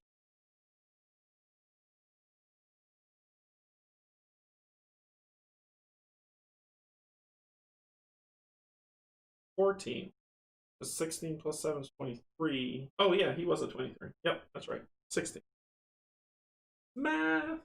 Alright. From all playthroughs I've seen on Folklore once in Russian and this, looting is almost impossible from terms of getting it. Yeah, that's true. I mean, you gotta roll a 10. So you're absolutely right. You gotta roll a 10 or else you're done. So let's see. This death streak needs to break. If I have to roll dice, I'm going to die. It's just a fact. Bloodlust for 10, he's fine. Alright, so yeah, if I have to roll dice, I'm gonna die. If I have to flip cards, I've got a better shot. But if someone is a statistician and they go back and they watch all my playthroughs and they count the amount of times I roll poorly as to the amount of times I roll well, I don't think they can draw a 50-50 correlation. I think like it's going to be 80-20 or 85-15 on that. 81, which hits. 8, which does nothing. 92, which hits. Okay. Oh, and I keep forgetting they do +1, so he would be at 17. And he would be at 50. Forgot about +1.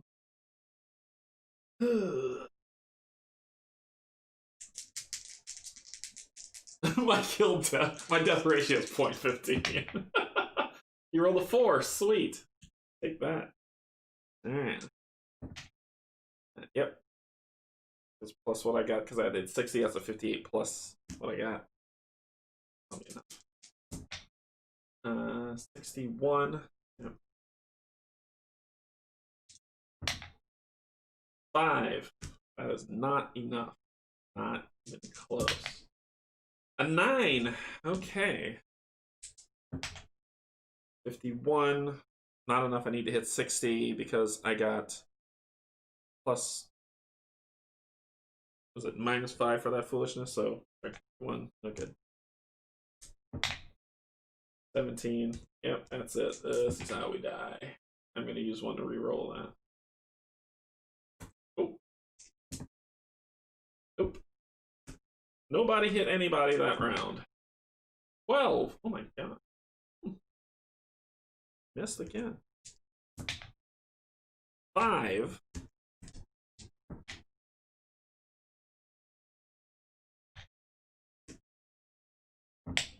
There we go. We killed them.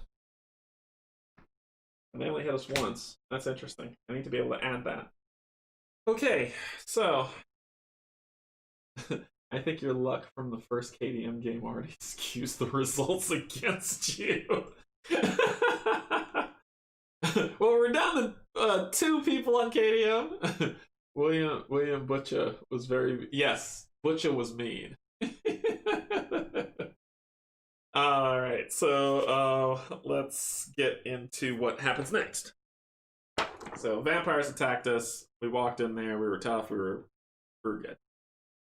Story time. Skill check. Any one character. Is this throne hiding something of interest?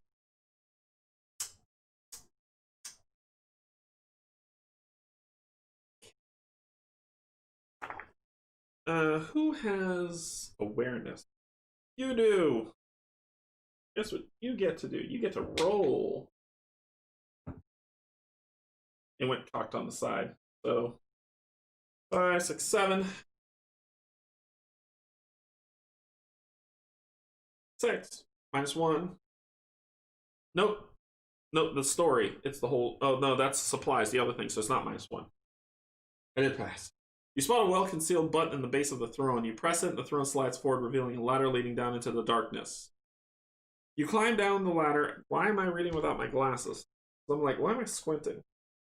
You climb down the ladder into a dimly lit room. A rough wooden desk is littered with papers turned old and yellowed with age. The papers provide information about criminals imprisoned in the dungeon. At the far end of the room is a locked metal door. You know that whatever you seek lies beyond. Skill check. Stop it. Ooh, don't break my glasses. Okay. That was scary. Trickery. Nobody's got it. I don't care. 8. I roll an 8. I need to pass 6. Okay. This stout wooden door was meant to keep prisoners from getting out, but it keeps you from getting in. Can you unlock it? Yes, you successfully unlock the door and become lucky. Cool. After unlocking door, immediately read The Vampire Queen. Investigate all search locations. Oh, cool.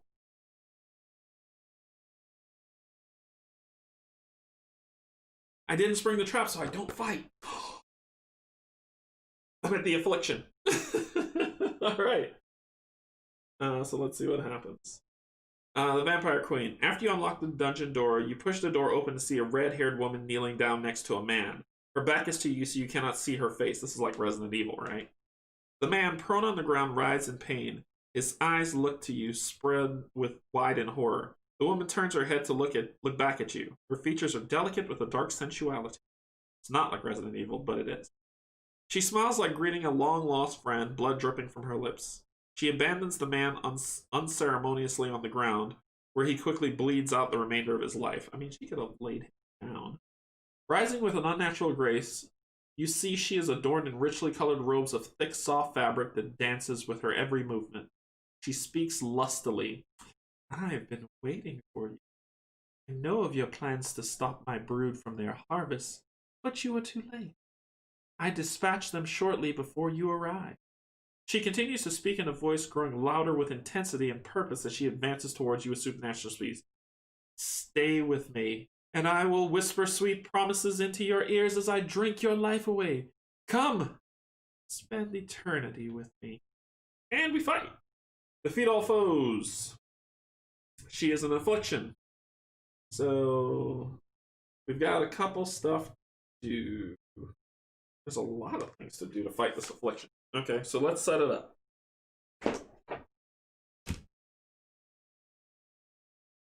We are on this map.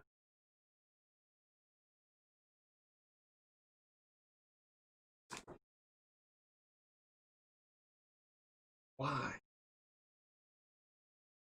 Okay. We're fighting it. We're fighting three things here. Please let them be demonic. So we're fighting vampires. Move this out the way so I don't knock it off the table. We're fighting Nekaratu.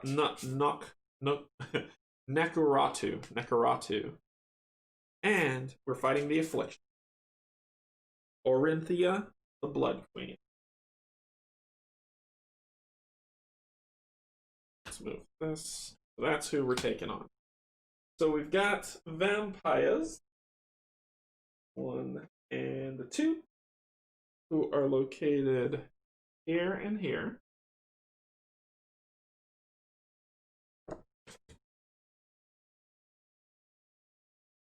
And we're fighting a Nekaratu. Who's just a regular vampire, but we gotta make him special, because he's special. So he's gonna be here. And then we go to our Affliction box. Lovely, lovely Affliction box to find what she looks like. Orinthia. Ventura.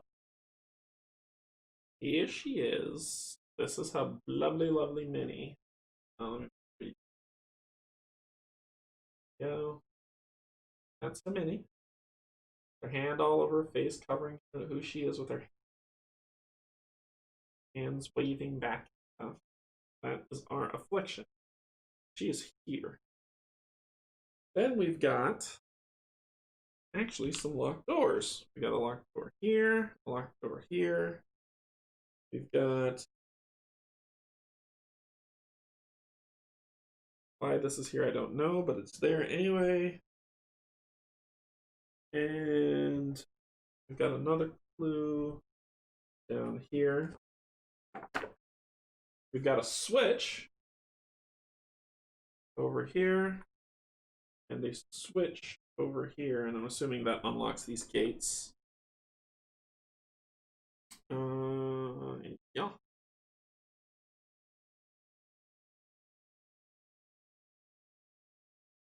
Okay. That's what we got going. That's the fun part. The Affliction. Encounter the Orintha, the Blood Queen, and 2 vampires. If any character has the red story marker, Orintha had time to drink her fill before you arrive. She gains +5 might. She did not. So, nah. Oh, and the Nafaratu is not in it because that's only for 4 to 5 players. Nekaratu. So, cool. Got to minus 25 minutes.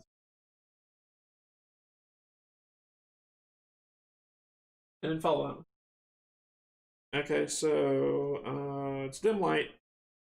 We got stuff going. Defeat all foes. See the Affliction encounter box. After defeating all foes and investigating any map features, or if you die in combat, go to after the fight. We're gonna die in combat. Optional. Investigate all search locations. Available only during combat. Spend a move or act to pull the lever and unlock the closest portcullis. Investigate the map skill check to see how to do it. So it's either a speech 6 or an archaeology 6, and then we fight her and then we deal. So our starting area is here.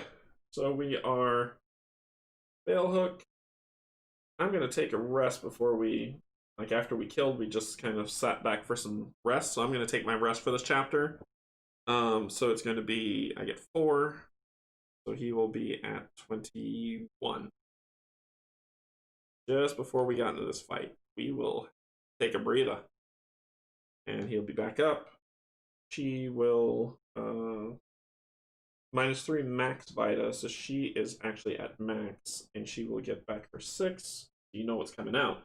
And he gets 4, so he's going to go to 19. We actually are getting into a main fight, and he can only go up to 3. We're actually going into a main fight with a snowball's chance in hell. So the Nekaratu is not there because this is not 4 to 5 player, and I don't have the red story marker, so neener. I'm gonna get the rest of the spirit. That's what she's pulling out. Okay, so we've got 2 vampires with 30 health each, because why not? Why the heck not?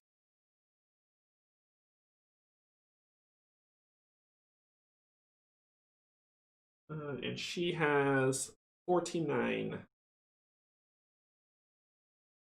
Let's put this here. 20. This is a 9. I just need another d20 to my bag o' dice. Bag o' dice. What shall you do? So she's at 49. They are at 30. 30. 30. I think we want to kill her. I think that'll be good. That'll be top notch. I got these story markers and they mean nothing.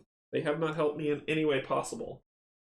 But oh, what type are y'all? You are not the symbol I need to cast this spell. Sweet. Let's try and see if we can get this thing. Actually, they aren't sickened yet. Can she make somebody sickened? Nobody can. So your spell is pointless. Okay, sweet. Let's do the thing. Let's do the thing. Initiative. They have a 4, I have a 3, they go first.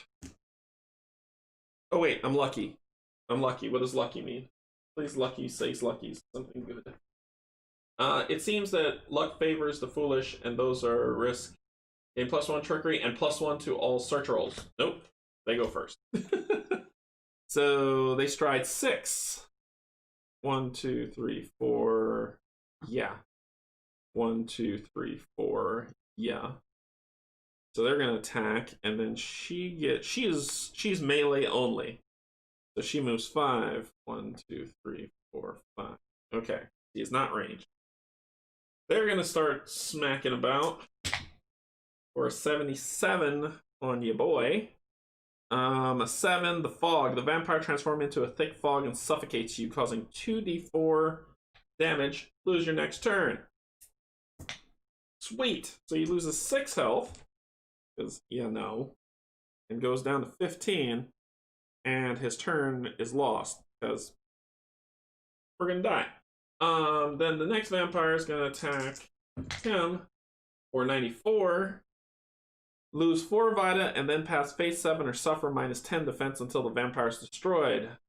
Defense penalty does not stack. So you lose 4 Vita. You go down to 15. And you need to pass this, which you didn't. So your defense is down. You're going to get a hit. You're at like 18 defense. Just take the hit, dude. She can't do anything. He lost his turn. Her turn. She is going to summon her restless spirit. Going down to 1 point. Let's bring that guy out. And since I'm not going to bring Big Blue, I'm going to put it here because that's a thing. And now the restless spirit is her friend. And then she is going to attack because that was using one of her abilities. For 32. Nope.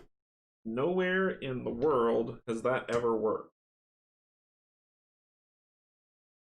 He is going to attack. He gets a 94. It's enough. It's enough. So he shoots. 3, 4, 5, 6. 6 damage. What are you at? 30. 24.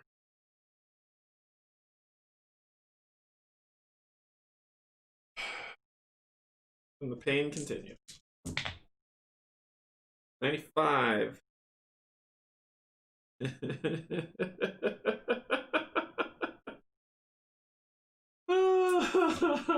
he loses 5 health, and he loses his next turn. I can't beat that. 44. It hits him. He takes 4 damage, so he goes down to 11. And yeah, the 10. It doesn't stack, it says, so he'd have done it anyway. So the madman is all but useless. Her turn, her restless spirit's gonna move up and just do a punchy punch on the guy punching the madman, because that's just dumb. For a 27, so nope. Then she'll shoot for a 31, nope. She'll use her point to crush the brain matter of that stupid skeleton. For 1 point. 29. I have to laugh, or else I'll cry. I have to laugh. 72 plus whatever. Yeah, it hits. 3, 4, 5, 6. You're at 19.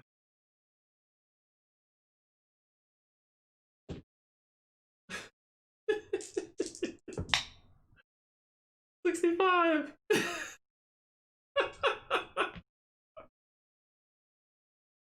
How much do you lose? 7. You're down to 3 health. You've done nothing this round, and you've lost your turn. Next up, 63. Once again, you lose 4. I mean, 4 from this, from 11, is 7. And she can't do anything. So you lost your turn again. 37, Ghost does nothing. 64, that actually hits. For 1 point of 1, 2, 3, 3 damage on you. You go down to 6. Silly. He's gonna shoot. 55 plus 4, 59. They need a 61 to hit. He's going to re-roll that. 2. So you ready for Toril to die without doing anything this round? 33. They actually missed him. Wait, plus 10, 43. They hit him. He suffers 4 damage. He's dead. He's dead. He did nothing this round. So he's a ghost. I'm not even going to pull out the ghost tokens. He'll just do what he does. He's got plus... When you're a ghost, you get plus 5 defense and plus 1 ghost points. So he's at 11 ghost points.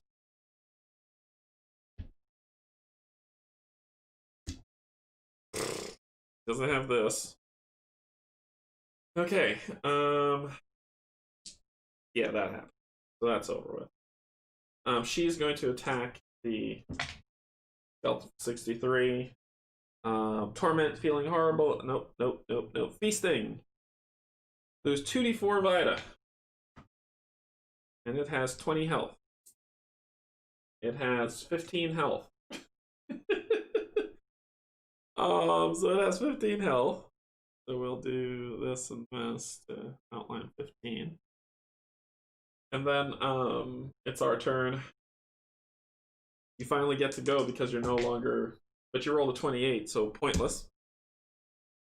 You go 25 for the ghost. Cock die. 51 for you. Nope. You shoot again. 18. You're gonna re-roll that. 88. That hits. You do 3, 4, 5 damage. Knock you down to 14.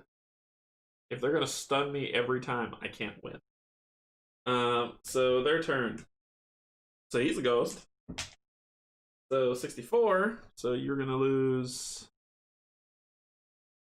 What do you lose? 4. So you're down to. Oh wait, you've got death Upon death, you do not assume ghost form. You immediately go to limbo. You are gone. It doesn't even roll against you.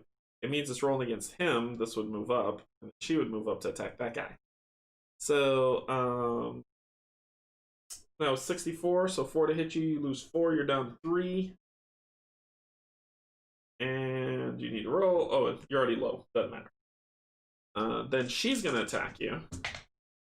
For 60 with a 10. Smitten. So she receives 2 attacks. So smitten, you are unable to deny your love for Orenthia. Lose 2d4 plus 4. And just like that. 5, 6. So you lose 6 health. You're dead. You're not possessed. You're just dead. So you're dead. You're a ghost now with 11 points. Cool. Let's end this right. And then this guy will attack her. Oh no, he attacked the ghost. No, he went to limbo. He attacked her, which was a 94. She loses 4. 1, 2, 4, 18. 17, sorry. You lose 4. Make roll. Your defense drops. Cool. That's a thing that happened. So he's dead. Like long dead. Clock die. 26 does it for the ghost. 72 for you, which hits for 2 because you've used up everything else.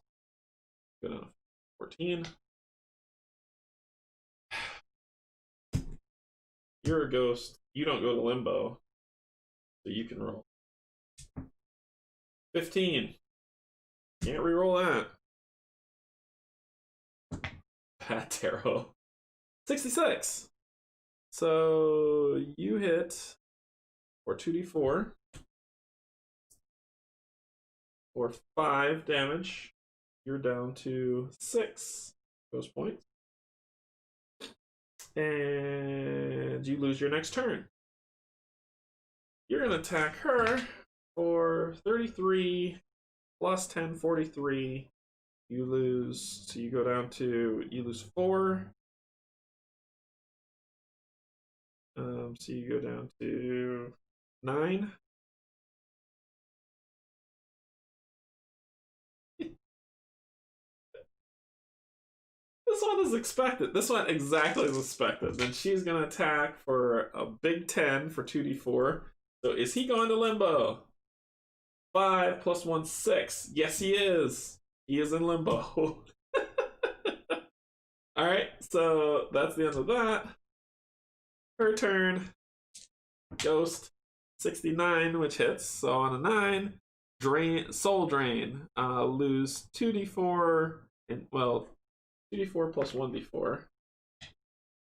So that's 1, 3, 4. 4 damage. Then she'll roll 58, hitting it for 2. Hey, look, we got it to 18 before we lost. Good grief. Their turn. Ba-boom. And they drink her dry. So, no, you actually missed. You hit. So, that is an 8. 2d4 and lose your next turn. 7. I go down to 2 health and I lose my next turn. Then she comes in for 28 plus 18. 28 plus 18 is 46. What is hers? I will laugh if she's able to dodge this. 43. So no. No, that hits her. And it's an 8. Deadly Embrace. Lose 8 Vita. We lost. We just lost. We're dead. Maybe you should try rolling dice with a left hand. So, defeat. Story moment 66 on page 50. The loss of turn on the person who matters is rough. So, with great effort, you dislodge. Wait, no, that's not it. if you defeat the affliction. If your group is killed, reach story moment 43 on 48.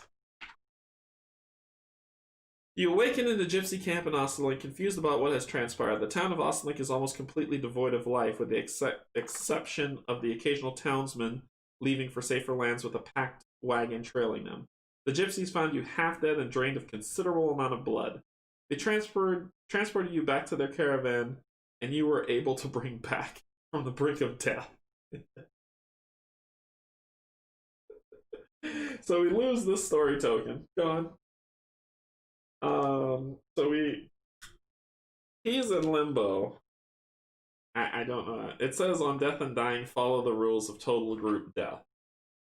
In addition, everyone has bloodlust, so they test 5. Nope. Nope. Yes. So it says if you're defeated, I guess I don't go to limbo? I don't know how this means. So the gypsies found me. Am I not in limbo?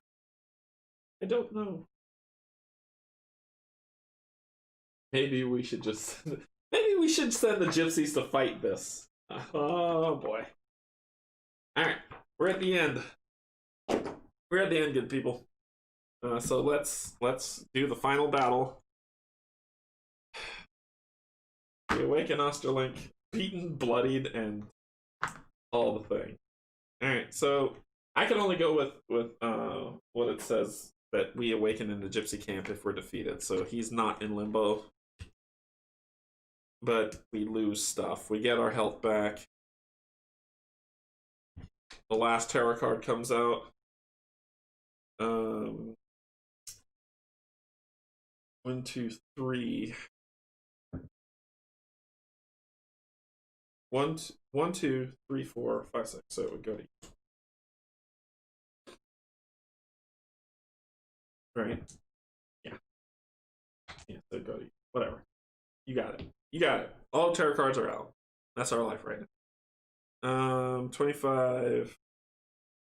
21.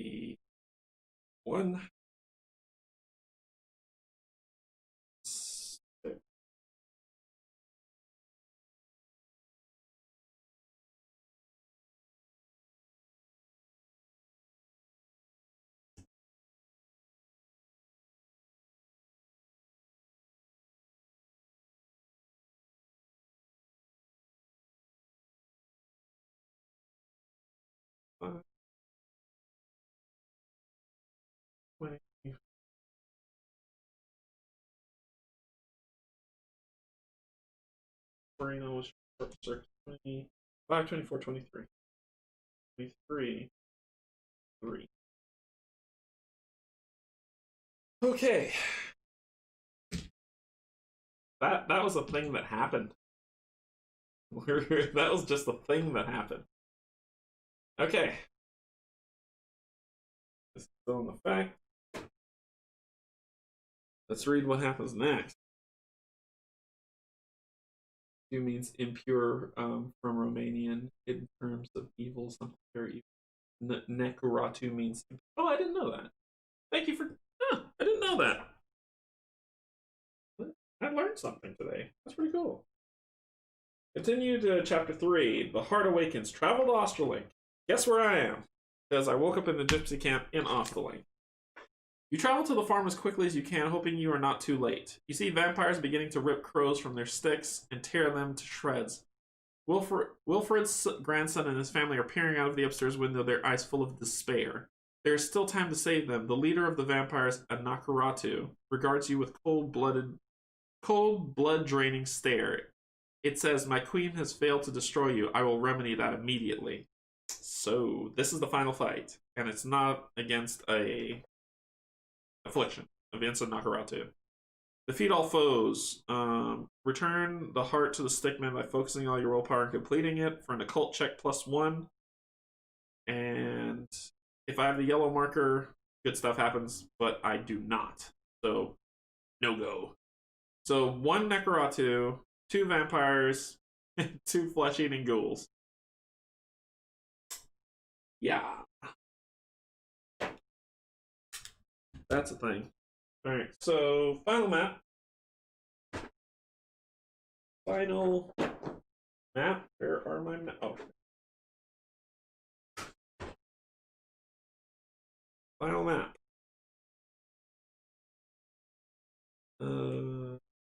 So we got the Necratu here. A vampire, because there's 2 vampires, so I'm going to be losing a lot of turns here. Oh no, there's 2. Those are the 2 vampires. There is a flesh-eating ghoul here who tore down a stick man. There's a flesh-eating ghoul here. And there was a stick man here, but I don't have the I don't have it be a thing. The thing. I don't have it. And that's my life. Oh, and the big bad. I'm just gonna use her again to determine who he is. She is here. Well, he is there. It's not her, it's him. So we deal with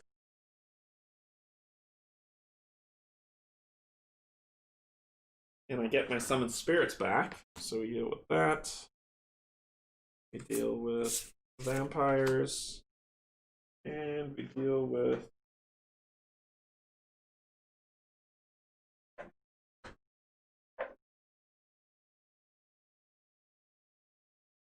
flesh-eating ghouls. So the flesh-eating, we got a lot of d20s to put out right about now. Right about now. So 21.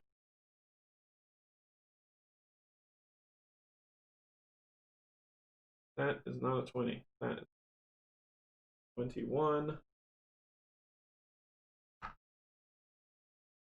30.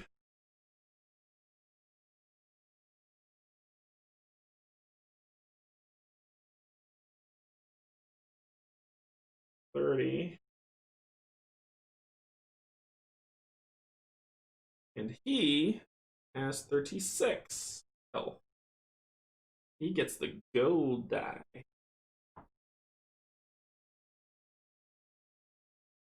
$36. Oh.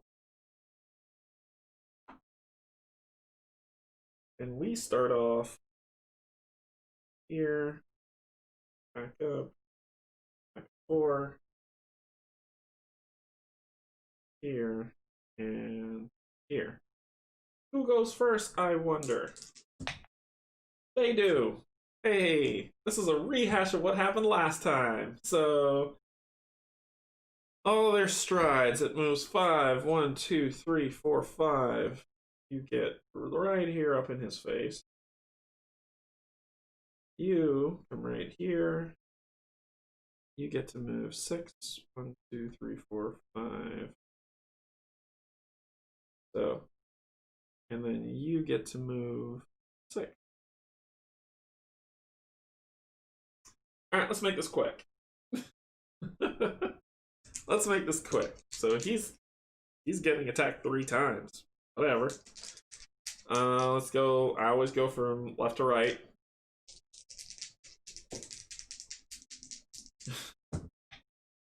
$74. He loses 4, goes down to 1, rolls die. Defense drops by 5. Sweet. Necratu attacks. And characters hit by Necratu in melee may only target that Necratu during their next turn unless it is killed. And it rolled a 55. 55 hits him. On a 5, tap the vein. You are attacked at your weakest sites. The major blood vessel. Lose 2d4 Vita. And gain bloodlust. So I lose 8, because that's a max roll. Like I said, let's get this over with quick. So...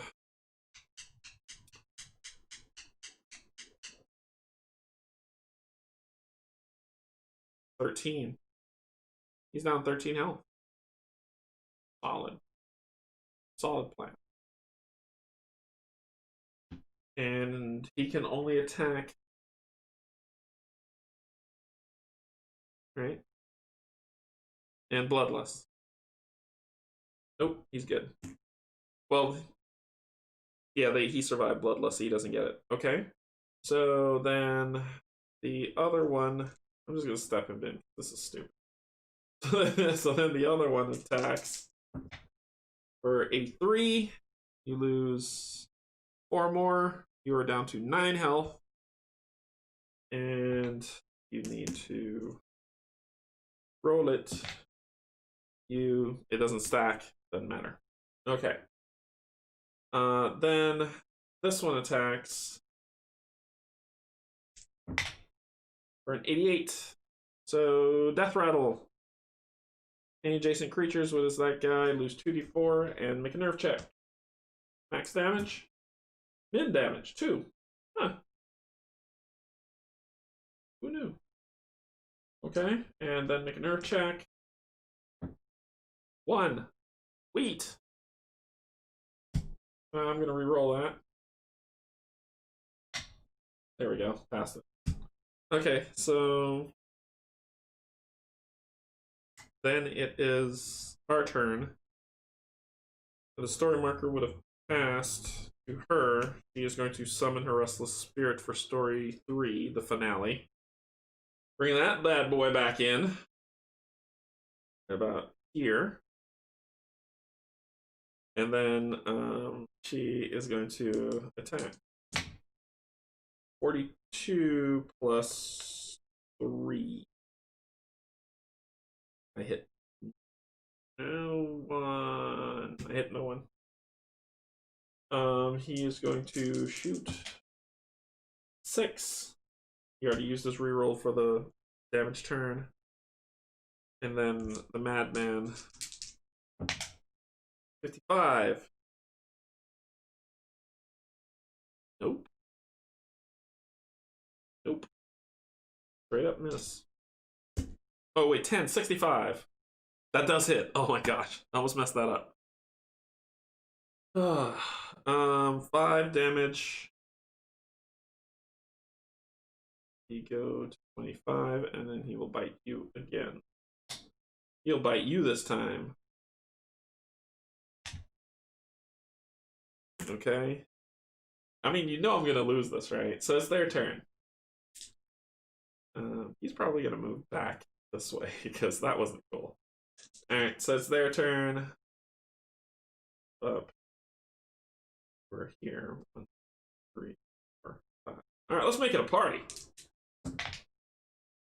73. So you were at 20. You go down to 2d4. So you're at 16. At 16, you don't deal with the other stuff. Okay, then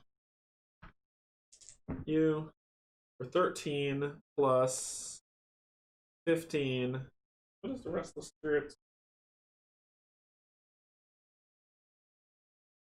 43. You missed. 56. Somebody's losing their turn. It's gonna be him. Oh, and he takes 2d4. Takes 7. 14. And he loses his turn. Because that's a thing that happens. Then that was that guy. This guy's turn. 24 plus 8. 32. Nope. And the other guy's turn.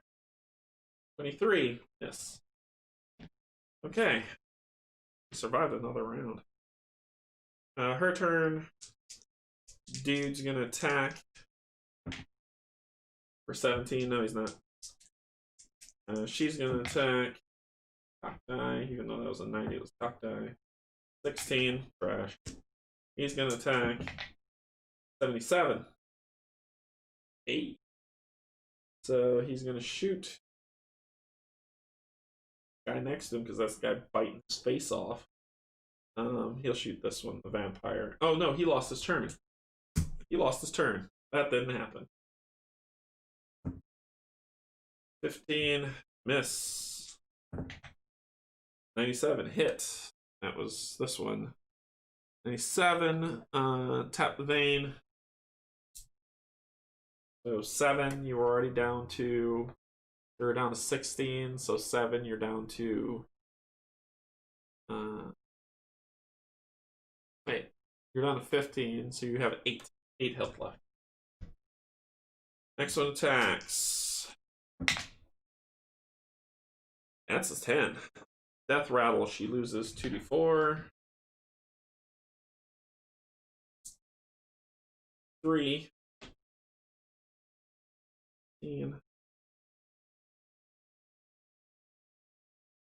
Actually, he didn't lose it. I re-rolled with that to pass it, so you would have taken 4 damage. Vampire, you go to 26. Okay, you lost 18, passed another check, passed it. Then, so that was that one. No, that was Death Rattle. I did it wrong.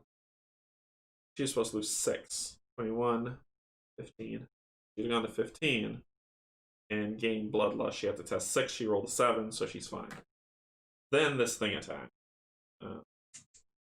Him for 3, miss, and then the other one attacks. For 39, 30, yeah, that hits. So you take on a 9. That's the Death Rattle. You lose 2d4. Looks like the most powerful character from these 3 is the telepath. 8. 8, gosh, my brain just shut off because that made me laugh.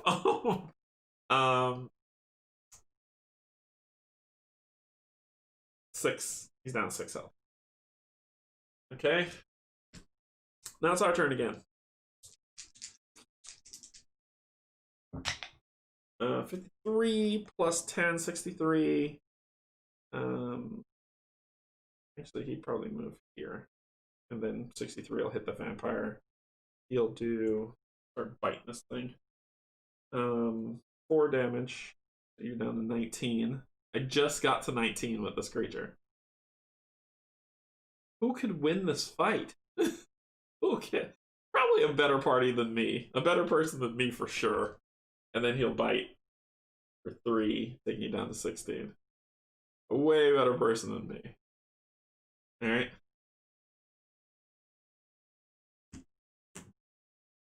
Ghost attacks. Nope. 23. Telepath attacks.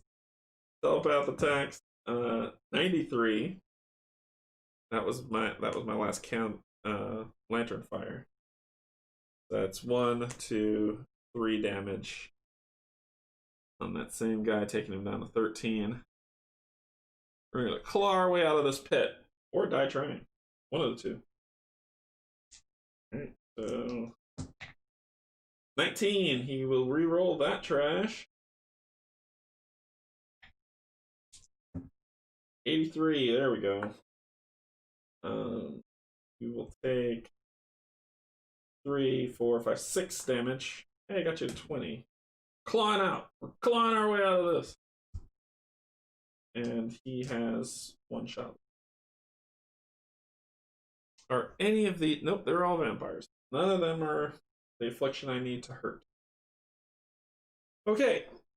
Their turn. Party in the USA. Vampire. So the ghost. 44. Yep, you hit. On a 4, you deal 4 damage. So you are at 8, I believe. And the Nakaratsu. Yeah, that hits. 0, the speed of undeath, who's 1d6. Hey, hey, hey. Pop. Pop like a zip. And then Nakaratsu appears adjacent to the... So lose 1d6, and a Nakaratsu appears adjacent to the next closest character and immediately attacks. Well, he's where he wants to be. 5. Woohoo! Miss. She's like, no! Alright, so then vampire on her, 11 plus 15, still not enough. Still not enough, even with her minus 10. Yeah, still not enough. It'd be 26. No, 11, 26. Hers would be 28. She's still fine. He attacks. 95 on a 5. Lose 1d6. 3. You're down to 3 health. And roll 10. You're okay. Then the other one attacks for 38. Yeah, you hit. And on the 8, 2d4. 5. Virgil. 2. Whoa, he's got 1 health left. I made it to another round. Interesting. And he is, but that's just bad news bears. Okay. 53 plus 10, 63, which hits that vampire. 4, so 6. You're down to 7. Then I'm going to bite you. Going rah, rah. 3. You're down to 4 health. I got one down to 4, ma. Alright, so that. Her turn. All she could do is punch somebody in the face. She'll come over here and punch.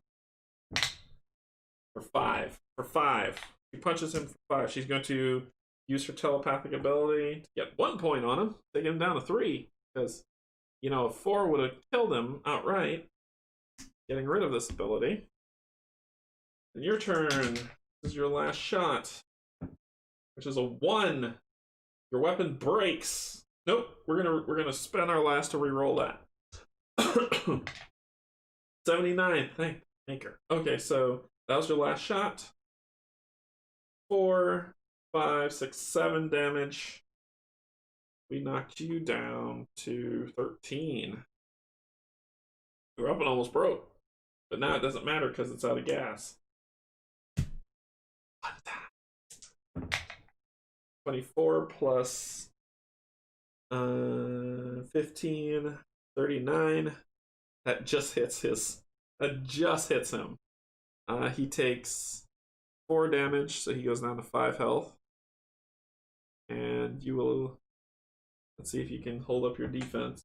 You cannot. Minus 10. Heading to the gas station to grab some drinks. Anyone need anything?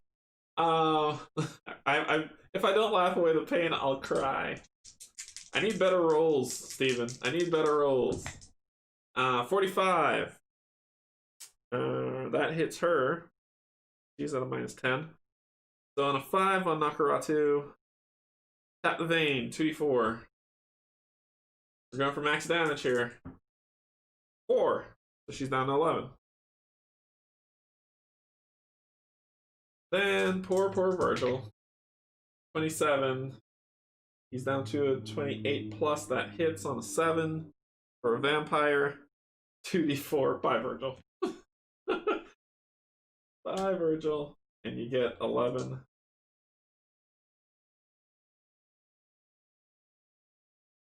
And you get 11.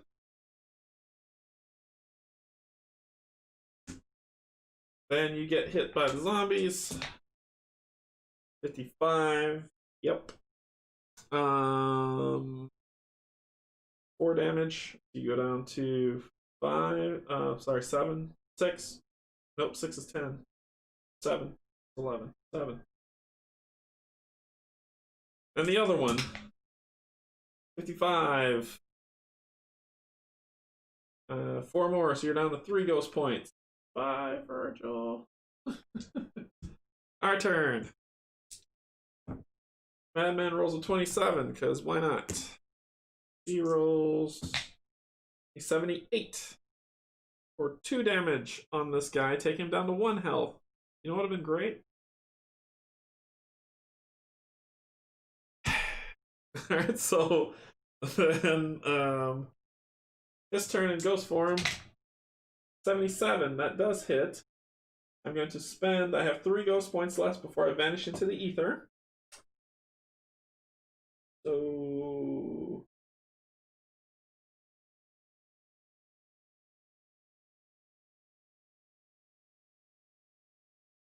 He's going to kill that guy with that, spending his last points. He is in limbo. He's dead. He's dead. He's dead, Jim. So that'll end his turn. Party all the time.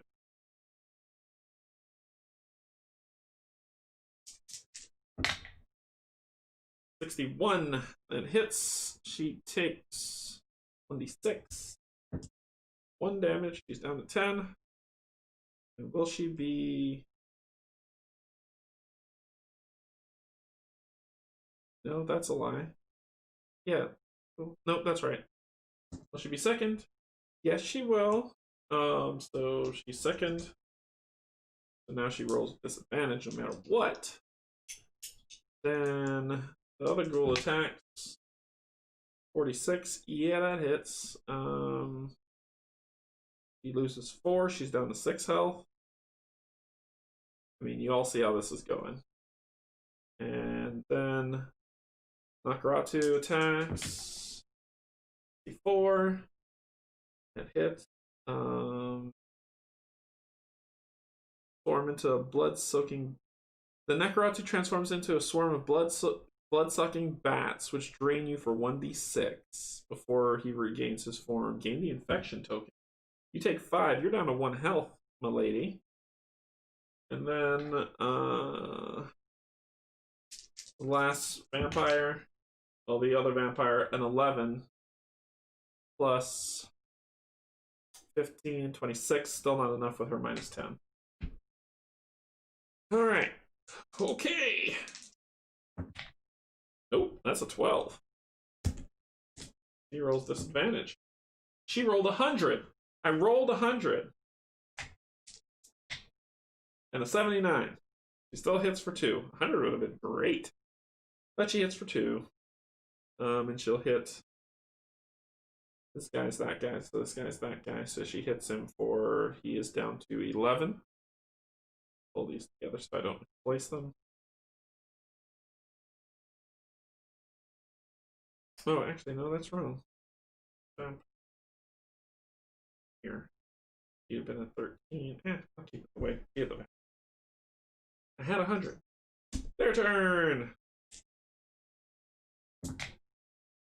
94 on the zombie. Lose 1d6. Lose 1. You are a ghost. With 11. Oh yeah, we're walking this down. You're walking this down. Then the other zombie attacks for 8. Lose 4. You're down to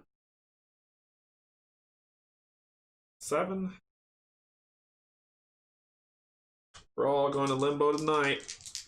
And then Nakaratu attacks 41, which that meets what you need to block, so you still take the hit. You take 1d6. 5 damage. You're down to 2. And then the final vampire attack for 28 plus 15. 38. It's enough. So 8. 2d4. 4 damage. He is in limbo. The Avenging Madman screams in fury as he rushes in, swinging his bale hook like a madman. Cocked, even though it was a 97, it's cocked. 67, which hits. He does 3 plus 4, 7 damage, taking you to 4. And then he's going to bite you like he hasn't bitten anybody before for a 4. I kill the other one. Cool. It's a good death. It's a good death. So then we go zombie. 24 plus vampires are all gone. 24 plus. I'm gonna die, so I'm not gonna get that. 24 plus 4 plus 13 37. His is minus 10, which is 29, so it hits. So on a 4, Fever Bite, take 1d6. He's going to negate some of that damage, so he takes 1. He's going to negate it, so he doesn't take any, using one of these. Then the next one's going to attack. 45. Fever Bite, take 1d6. Take 3. Once per round, that can negate. So you're down to 2 health. And you are sickened, my good man, so therefore you'll be rolling with disadvantage. But you might not be rolling at all, because Nakaratu attacks for 39. The speed of undeath, 1d6. And there it is. we lost. So let's see what happens when we lose. If you lose, you awaken at the gypsy encampment on the outskirts of Osterlink with the hammering of 1,000 anvils in your head and an aching loss from something you cannot remember. And following the instructions, the farmer brought your bodies to the gypsies with the hope that you could be helped. The remaining vampires fled, realizing that Osterlink and the surrounding countryside was no longer easy prey due to your involvement. It's time to move onward to face the next conflict. If you have the green story marker token on your next visit to Osterlink, the group is allowed the rest for free. I don't. So that's a thing. And that is that. We died again. I am 1 for 5.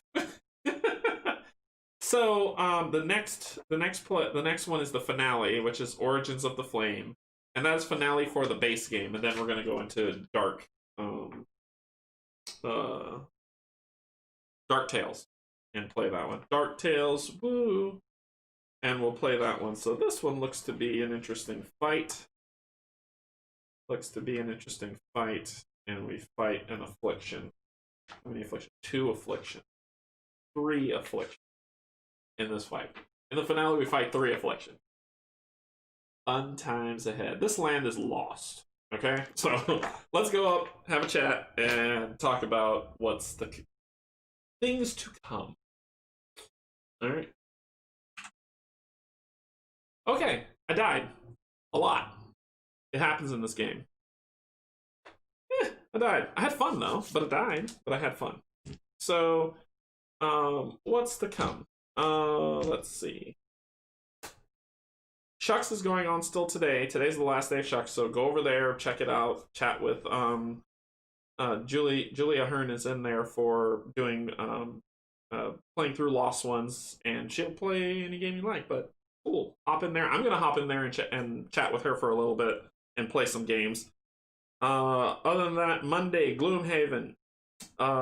Wednesday, Arkham Horror, Dunwich Legacy. We're continuing on past the train being sucked into the void, but I survived. Let's see. Then Thursday, I gotta check the schedule with Steven to see if we're gonna be playing Kingdom Death on Canje After Dark, where the last 2 survivors will push forward to try to live and try to find a female. Long story. Watch the stream if you want to find out what I'm talking about. And then on Sunday we go to the finale of the base game of Folklore and see how that goes. Let's see. So it's gonna be a good time. Yeah, that's fun. That's always fun. I lost. So by that time, I've lost so much money, and I'll just collect the lore, and that will be what I have. I think when you go to Limbo, you have to spend an AP to get out. So I won't be getting any new skills. I'll just be spending the AP to get everybody out of Limbo. Well, it says you awaken, so I don't think we go to Limbo. I think we just lost the story.